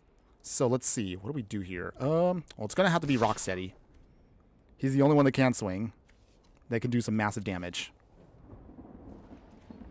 26. You have to block, opponent, and it is trampling, so that means you have to block with enough creatures to stop the plan. Wow. Using all of the... Oh, wow. He's blocking with everything here. All right. That's fine. Boom. Boom. Boom. Trample. Trample. Wow. We can't even see the trampling. Okay, there he is. Kind of went off screen for a second there. Down to 9. Okay. And then loading zone gets warped away. But it did its job. I guess we could have actually put more counters if I kind of put it on first. Again, well, that doesn't cost me the match. But I don't know how our opponent gets around this many big creatures. As long as they don't warp something big with Mira here, I think we have a shot of winning. At least I hope we do. Okay, so opponent's got 3 cards in hand. They brainstorm. Iconoclast? Alright. They draw cards. Okay. Opponent is trying to still stay in this fight. But we have some big, big creatures here doing their thing. Okay. Here come the tokens. Prison by the Moon. Alright. They have to pay the 1. They turn off Rocksteady for a little bit.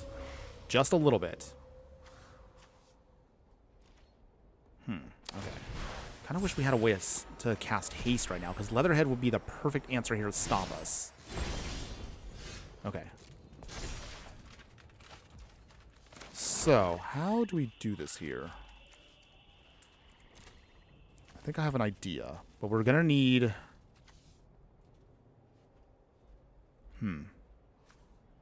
We need a way to speed up and get something here. Okay.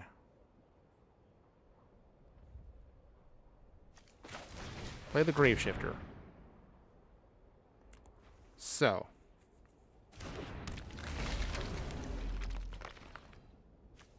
We'll bring back that to our hand.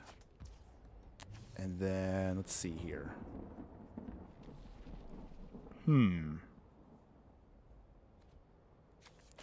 Leatherhead. Trying to see if we can find a way to... Okay, they're going to disallow. Okay, yep. That's fine. It's annoying. Not the worst, though. So our opponent does have to do their shenanigans here. Okay. Okay. As long as they don't roll into the big spells that we are going to get blown away by, maybe we have a shot here. Man, I really wish we had another Trampler. But... otherwise, the best way we can do this is we can victimize, and then hopefully that should be enough. I mean, we have some big creatures now to stomp our opponent, but we're missing out on certain things. Okay. Counters on the Graveshifter. Not that it needs it, of course. Because now all of our creatures get an insane amount of pump thanks to Orboroid. There's 60s. Okay. I want to start swinging, but the only problem is, again, just there's no tramplers. We need a trampler. Any trampler with haste or just way to push through the final points of damage can get us there. But I think the best way we're going to do this, and I know we're going to try to do a really risky thing here, we could victimize. We sacrifice, say, for example, Graveshifter. Graveshifter would then draw us the rest of our deck, and that should be enough to stop our opponent from beating us down. Just got to hang in there for one turn. Can we get there in one turn? Then Splendid, I got up to 810 subscribers, by the way. Nice! You are progressing, my friend. It does feel like it takes forever, but I appreciate the fact that you're hanging in there, and I respect your grind, man. You're doing it. Little by little, you are doing it. Don't give up, man. I mean, if I myself as a derpy fireball can pull off the subscribers that I can, anybody can do this. You just really have to put in the effort, though. But I'm happy for you. Okay, so Nira still hasn't done her shenanigans yet. Okay. All right, so Midnight Clock. Ooh, okay. They draw a new hand. But they still have 1, 2, 3, 4. Okay. 5, 6, 7. Okay. This might be... If our opponent is good here, they actually could beat us on this turn. Do they have enough? Do they pull off the win here against us? Did we lose? That's what decent performance. Got up to 1,095 views. Already put out there the first non-shorts videos. Nice! I'm happy again for you. Keep it up, my man. You're doing great. Okay, opponent's got a lot of triggers on the stack right now. I would like to get through those triggers today. Come on, opponents. Anytime now. Anytime now. Okay. Lots of tokens. So that means... Wait, is that enough? That's 13 damage in the sky, which we cannot block. 13 plus 11. That's 20... Oh, they got lethal. No! Oh. We were so close. We just needed to push through the final points of damage. Maybe I should have just done the victimize early. All right. Okay, let's see. Does our opponent know they have lethal? I guess I'll have to say it that way. If they don't know they have lethal, we have a shot. But I think they should know. I would assume they know. Yeah, if we only got the Garruk's Uprising, we could have won. But at this point,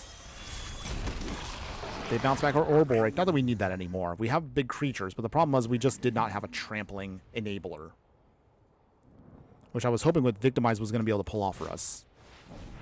Okay. Oh, they're going to Grape Shot us. Okay. Go ahead, opponents. Go ahead. Let you do your Grape Shot shenanigans. 22, 21, 20, 19, 18. Swinging? Swinging in the sky? They can swing in the sky if they want to. That pretty much sinks it.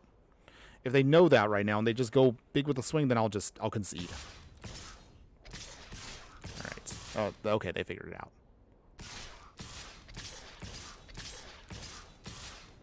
Alright. Good job, opponent. Well, a bit of a heartbreaker on that one. Because we did manage to show how our deck gets ridiculous with counters. We just couldn't sink it because we just did not have a way to push through the final points of damage. But that's okay, everyone.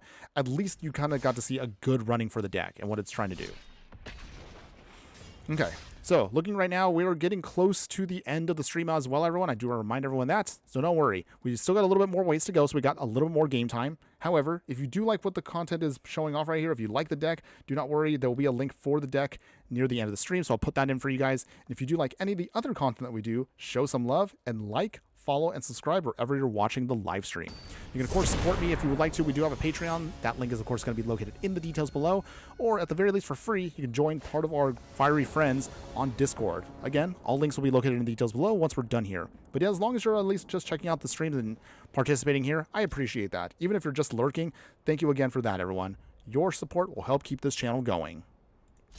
Okay, and with that, let's get back to this. Okay. Ooh. Opponent's playing Vivi. So, the most broken card from the Final Fantasy set, once again, is back for revenge. Okay, until then, though, let's play Cavernous Souls. So at the very least, we can prevent our plan from being countered. We'll utilize Super Shredder here, once the time comes. Blooded Strand. Okay, opponents. What you got? What are they getting? Okay, so they surveil some more. Dense Blended also speaking, trying to make an Ovika deck. Okay. That might be something worth considering as well. Again, there's just so many cards that I've been wanting to do myself. And a lot of the stuff that you pulled out, I'm like, oh, that's right. That's also a thing. We should make those decks when we can. It's just so hard because of just the lack of time. Okay, Forest. All right, we will play Super Shredder. Can't be countered. And we will protect him here. So this actually will be nice once we get the... once they get their plan going. Okay, Signets. They start the pings. We can blow up their mana rock, so hopefully we can just get that before they stop us. Okay, opponents. Anything else? Anticipate. Okay. Still pinging us. So they are now at a 2-5. Okay. Does our opponent tap? Ooh, Misty Rainforest does trigger off Super Shredder, so that's good. So at least our Shredder will now get bigger. Okay. Does this mean a Shock Land or a Surveil Land? If we can keep Vivi off the field, then we can beat down our opponent. But if we don't have the removal, this will be painful. Okay. Do they tap? They do. And tap. Okay, Magic Damper. No surprise. I honestly did not know what Wizards was thinking with the Alchemy nerf. Because with the Alchemy nerf, tapping it just means that you can now enable these kinds of shenanigans, as you can see right here, with the way the deck is designed. I think that just made it worse. And we actually did talk about a combo with this in Historic that you can actually put together now, which is actually hilarious. But yeah, for some reason they decided this was the appropriate way to do it. Okay. Shredder's at a 3-3 now. Push him down to 20. But I don't know if that's going to be fast enough. Now that they already have a pinging card draw engine and VV, that's tough to beat. They have plenty of fetch lands, which you can see right now why Shredder is good in more higher powered formats. Especially with Timeless and Historic. The more permanents you could sacrifice, the stronger he just gets. Okay, opponents. Anything else? Oh, they do have Chandra. Okay. Alright, here comes the card draw. So, do they tick up or down? Let's do this.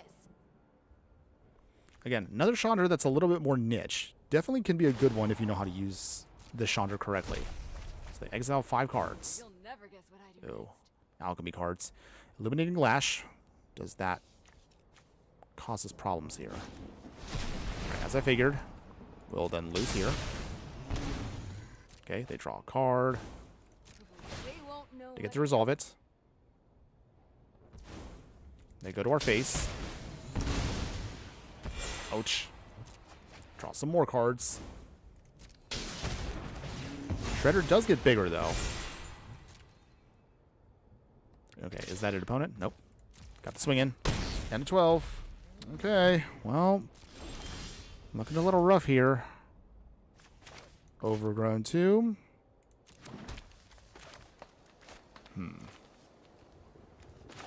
Okay, Michelangelo.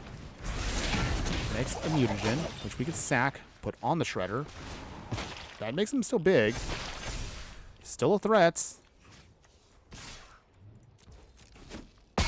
Chandra goes bye-bye, and it still triggers off Shredder. So, man, the card just gets so ridiculous if you don't know how to deal with it, which I love. But, man, beating Vivi without spot removal right now is very, very hard. Okay, Rawls coming in, storming off. Okay, here comes the card draw some more. This never ends. Dense Limit. Chandra's Hope's Beacon is nasty with Stone Rain types of spells. Oh yeah. We tried to put together, at least on in my free time, I tried to put together a land destruction deck with her as the main base. It is clunky, but maybe I might try to reevaluate that deck once more in the future. Until then, our opponent's just going to keep going off. Okay. They have to combo here now to beat us. If they could beat us here, we're dead. So that means what? Magic number is what, 5? Oh, never mind. They already got there. They got it. So, 9. That means Balmore gets to go hasty. They ping some more.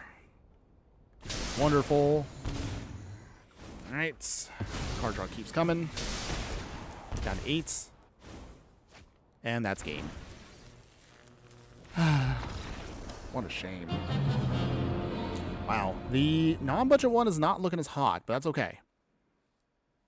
We get our wins, we get our losses where we can. So let's keep it going. Got a little bit more time left in the stream, so let's go ahead. Let's see if we can try to keep the good times rolling just a little bit longer. I know we can get a couple more wins in, and I would love for us to end today's stream on a high note. But even if we don't, we still had fun today, and that's the important part. As long as we're having fun with the deck that we play, I definitely am enjoying myself. Okay, so our opponent is playing with Nikia of the Old Ways. Okay, so it's an all creature deck. Interesting. Interesting. We'll see. We'll see where that goes. Okay, so for here, Malika Reaver tapped. So all creature package, huh? Interesting. For now, we'll name, of course, Mutant. Play the Arcane Signet. So now that gives us the right ramp. Cowabunga helps us to get out of forest. Okay. No creatures, but that's okay. We do have creatures in hand.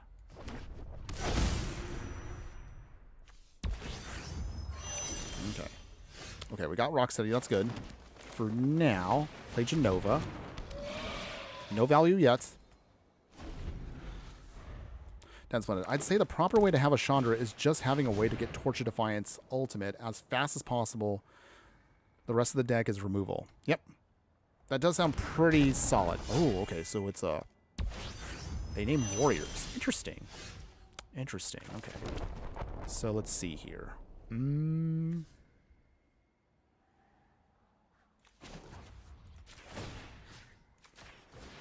Take out that Caveron before it goes off. So forces our opponent to do something here. Okay. We will then respond as well. Let's get out of forest ourselves. We'll play Michelangelo, since his disappear ability does trigger. Free hit, down to 24. Another counter on Michelangelo, which is good. So now we have a big attacker. Okay, here comes Nikia, the Old Ways. Okay, so let's see here. We will Dark Ritual. Use Fell the Profane. Taking out Nikia. Okay, nice. We will Rocksteady. Target ourselves, of course. Digging out Bebop. Nice. Counters on there. Big swing here. Down to 19. Okay, so we're trying to stay ahead here. Runic Thar. Ooh, okay. Big boy.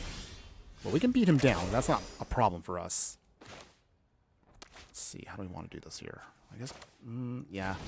He does have Death Touch, so that actually does help us out a bit. Okay. Target ourselves, but we don't need to do anything else with it. So counter on Jenova. Decline. And I guess we'll put out... Actually, no. Beast Within, we'll wait on their turn. And then... There we go. Okay. Making progress. We're doing it. We're doing it. Okay. Do we Beast Within now? Well, our opponent really can't swing, so...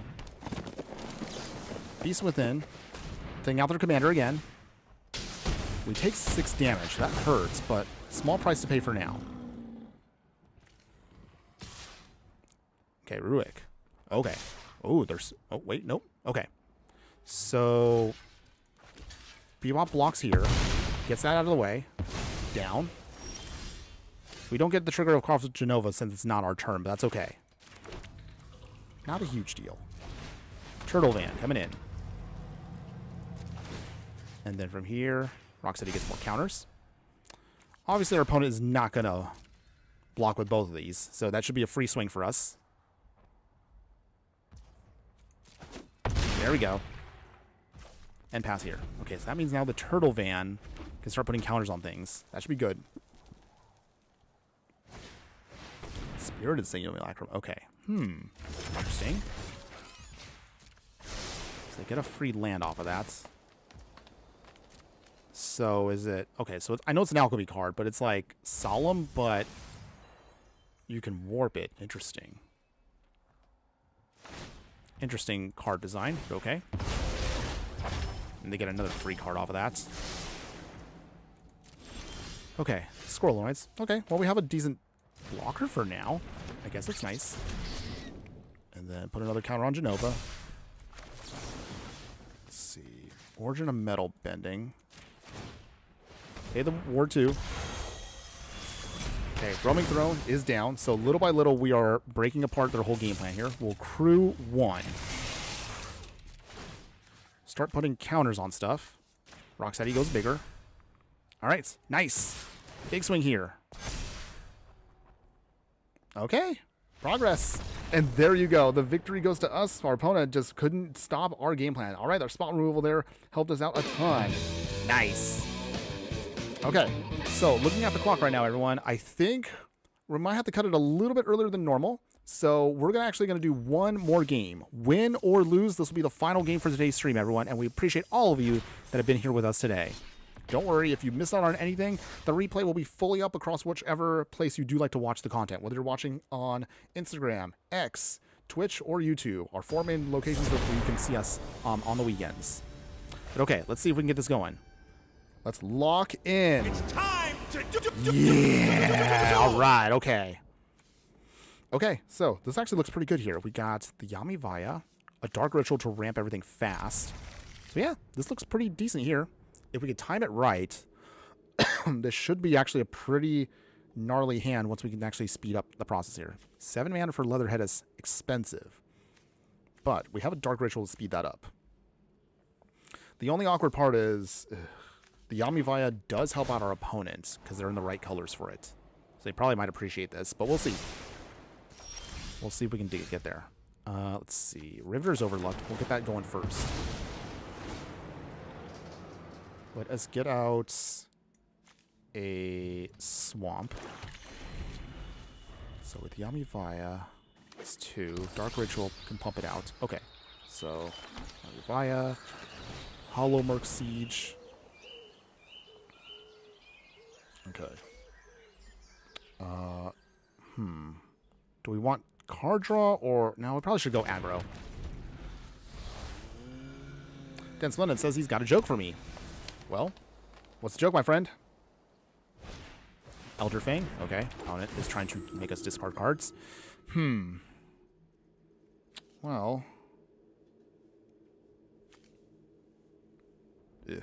Okay. Well, I think we'll throw away Bebop and Rocksteady. I want them, but I want also to see if we can speed up the plan here. Okay, we got another Rocksteady here, so let's see. If we put this down, that's 3 mana. Tap. It's 5 mana. Okay. Demolition Field. We'll wait it out. We have another Rocksteady here. Oko. Is this an Oko I should worry about? So it makes it all creature types. Is that something to worry about? Okay. In the meantime, we'll cycle away Rocksteady. We need to get out a forest. We'll get a basic forest so we can just make sure that our ramp is proper. Okay, Shared Roots. Not too bad. Okay, so... Shared Roots will get out a swamp. Okay, we should be good to go once we have this all set up here. Okay, does Oko flip? Densman with his joke. Have you known about a silent insect? I heard it was a mutant. Hilarious. Super duper cheesy, but I love it. I love it. I'm going to steal that one and see if I can use it on someone. Although I'm pretty sure whoever I use it on is probably going to just roll their eyes, but I'm still going to do it. Okay. Okay, Oko's still trying to... I mean, he doesn't seem like he's much of a threat right now, so I'll just leave him be. Okay, got another forest. So... Okay, that's 1, 2, 3, 4, 5, 6. That would add 7, 8. Leatherhead can't come in just yet.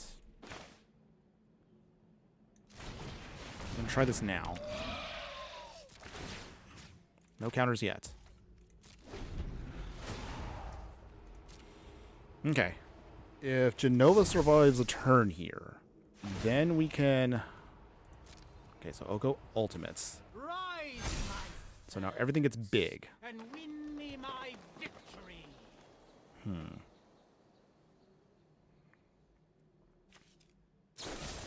Oh, they did it. All right. Well, yeah, they had the removal. Well, that's unfortunate. Okay, so that does set us back a turn. But we'll try to see if we can still push through. Okay, they got Vigilance thanks to Oko's ability. Okay, they start discarding and discarding. Okay, is there any hope here of beating our opponent here? Or did we get too greedy? Maybe we should have Beast Within them once they hit the field. I'm not sure what the best play was for this one.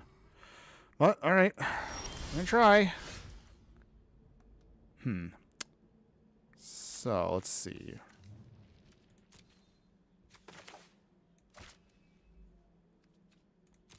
Tapped. I guess we'll have to do it now. I don't want to do it this way, but we don't have a choice. Reanimate. Let's see. Down to 11. Leatherhead. Swing to take out the siege. He's big. Okay, double block. All right. Not finish him off there. Okay, well, I mean, we do have at least a big rock steady, but is that going to be enough? At some point, I did forget, we wanted to build an Oko deck, but we just ran out of time for Lorwyn, so maybe we'll have to circle back to Oko at some point. Now, the Witness Protection. So that does soften up this. Not a huge deal for us, but we can actually get around it. We have another way of doing it. Okay. So we got 1, 2, 3, 4, 5, 6, 7. Okay, so we can actually do both on this turn here. Down to 7. Yep, that's the new Oko. I'm not sure how to evaluate him because I never really played against it. So I was a little thrown off here as to what would be best for us.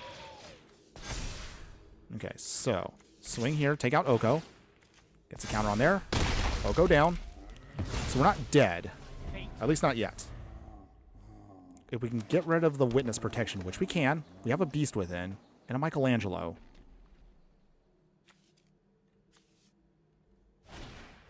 Cryo Shatter. Ooh, okay.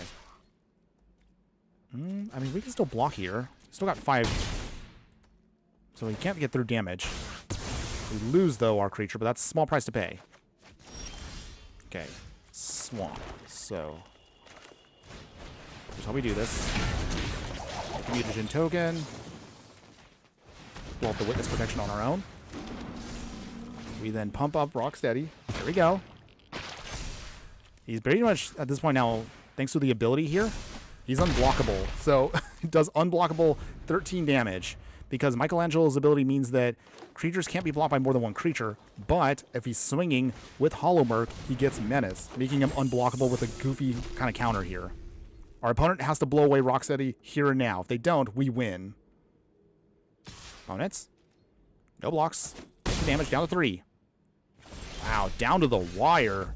And there you go, everyone. Our opponent figured out our cute little combo. Super duper janky. I wasn't even planning to make the deck work that way, but it still worked in our favor there. A cute little combo there that I didn't think actually made its thing. Yeah, I'll take it. Victory. Okay, we ended it on a good note. I'm happy. Hee. Okay, so there you go, everyone. That will be our final game for today. Let's now go over to the wrap-up of this deck. So, what do you think of the deck overall, everyone? Jenova and her Mutants. Would you play this deck in any way, shape, or form? So, overall, I mean, Jenova doesn't really feel like she's treading new ground. I mean, we've played many variants of decks that use +1/+1 counters and wrathing and using a creature type. So we've done this before. I know it's not different, but I guess if I was to rebuild the deck, if I was to reevaluate it, I would probably consider maybe more sacrifice fodder, so that way Jenova can actually draw cards. Having said that, I kind of look at her as more of like, not so much a sacrifice commander, but a creature that just puts counters on stuff and just kind of goes with that. I look at her as, if the mutants we control do die on our turn, that's just a good bonus for us to help just refuel our hand. So that's good. Good blocking stats. For her, mostly though, I use her, as you kind of saw from the matches, we just want counters on things. Once we can start pumping up counters on some of our creatures, they become pretty much ridiculously overpowered. Her ability is fun, and I would definitely say, like, I would definitely enjoy her as like a casual deck that I actually would build in my own paper collection. But overall, I mean, if you want more efficient options for you for this kind of gameplay, there's plenty of other stuff you can play. Don't feel like you have to use Jenova here for if you're just doing a +1/+1 counter deck, but I think she does a good balance. She doesn't feel overpowered, but she does provide two things that you want decks to have consistently. You need card draw to make sure you can keep playing your stuff, and you need a way to kind of provide a threat to keep pressuring your opponent to make sure you can get your wins. So she does a little bit of both. Slowly, but surely, she definitely needs a victory. So I definitely would say that. Having said that, if you like the upgraded version of the deck, it can get really, really ridiculous, but I will probably say that maybe I might have, and again, like, this is me being super nitpicky with my personal self. Maybe if I kind of tweak the deck a little bit more, just to take advantage more of sacrifice shenanigans, I think we can actually really break her open a ton. Or go all in on +1/+1 counter shenanigans and proliferate. We didn't really proliferate with this deck because, I mean, we've kind of done proliferate decks front and back forever now. So that's why I kind of didn't do it. I mean, if you want to proliferate with counters, I mean, you could just play a high view Morcant if you want to do -1/-1 counters.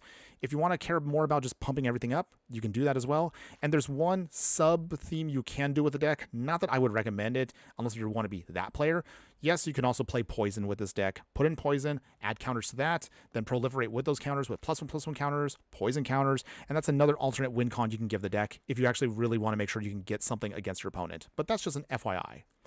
Overall, though, I still like what the deck is trying to do. It's fun. It's definitely not something that's going to be super broken. You're not going to be arch enemy if you play a Jenova, unless if you really, really kind of just completely streamline the deck. If you like the deck, and if you think you can actually do something that's even better and more power than me, I'll, of course, leave the link for you once we're done here in just a few moments. But before we go, if you made it this far into the live stream, and before you go, you'll get to see, again, my True Fire friends, what we're planning for doing the next couple of days for content. So, Donnie's Machines, an artifact affinity deck for the historic format, will be built. I know we've done quite a few in the past, but Donatello does provide a fun little ability that makes him really, really broken if your opponent even allows one swing with him to get in. So we'll talk about that as a whole coming up soon. Otherwise, tomorrow's deck, and I think Dense Splendid, you might actually enjoy this one. So, Shredder, the Shredder bounce deck that I've created. So this deck actually kind of provides for you something that I'm having fun with, but I actually wanted to see if we can actually get a really powerful win con with it. So you saw earlier today, Super Shredder gets really, really big as long as permanents keep leaving the battlefield, even if it's not our own. So I figured, why don't we build a bounce deck around Super Shredder?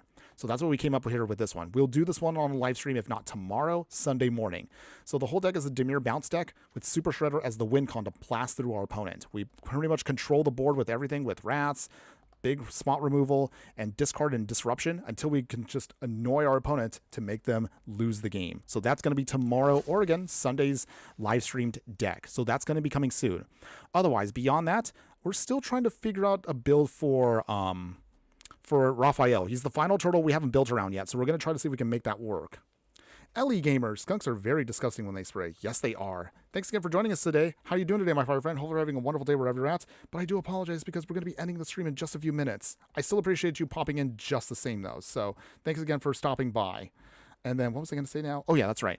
Our only other deck that I want to try to do, if we can make one work for April Fool's Day, it's going to be a pizza party deck. So this is a deck that's built around literally just as many food synergies as possible. I don't know if I want to do this one for our a live stream or a deck tech, but it's going to be something, again, it's going to be super casual. Again, we're literally using all the pizza food artifacts. I'm not sure if I'm ready to do this one just yet, but we'll see if we can make it work with a bunch of synergies. It should be a silly deck. If not, my only other idea that I was going to do for April Fool's Day was going to be literally a deck built around April O'Neil. So we haven't really figured out which April I want to build around for Brawl. So hold on one second. So for those that don't know, again, I'm mentioning, of course, April here from the Ninja Turtle set. So, you know, you get it. April Fools. Okay, goofy jokes aside, we'll see if we can build a deck around her. So that will be something to consider. Maybe if we can get a stream off on April 1st itself. If nothing else, I'll just do maybe like a quick little mini deck tech video for her. We'll consider that down the line. Otherwise, that's pretty much going to be it for today, everyone. So thank you one more time to everyone that has popped up. Ellie Gamer, Mikey, we all love pizza and we all love milkshakes, so I combined the theme. A pea shake, well, I mean, if you do like Mikey, we did build a deck around him a couple weeks ago. That actually is a fun one if you want to play that. But yeah, Michelangelo, party dude, always fun. Love the guy. Okay, otherwise, final shout-outs before we go for today, everyone. So thank you to everyone that showed up for that. So shout-outs to everyone that's in the chat today. So, ooh, that's Chunky. Thanks again for popping in as well. Den Splendid, as always, my true fire friend. Appreciate you being here as always. Sneaky Toilet saying hi for just a little bit there. Thanks again for popping in. Crawfish Cigarette also saying hi and saying for a little bit there. Do again apologize to Ellie Gamer there. Thanks again for popping in just the same, even though we're about to end the stream in just a few minutes. And I know we had CDA being a little bit trolly, but still popped in for a little bit there, so still be nice. Thanks again, at least, for chatting for a little bit there, even if we didn't play the game that you wanted to play. Still appreciate you guys. And even for those of you that have been lurking across various channels, even if you didn't say anything, I still appreciate you guys. So shout out to you guys for those of you that have been lurking in the chat. You are all still wonderful as you are. But otherwise, that's going to be it for today, everyone. We'll be ending the stream here. Have a wonderful start to your Friday afternoon and evening, wherever you're at. Enjoy your weekend. We'll get a chance to do this again. I will announce it, if not tomorrow morning, Sunday morning for our next live stream. So we'll see you again for that very, very soon. But before we go, as always, I'd like to remind everyone of one important thing. Just remember that no matter what you do play in the game of life, always be sure to burn bright. We'll see you again either tomorrow or Sunday morning, everyone. Later.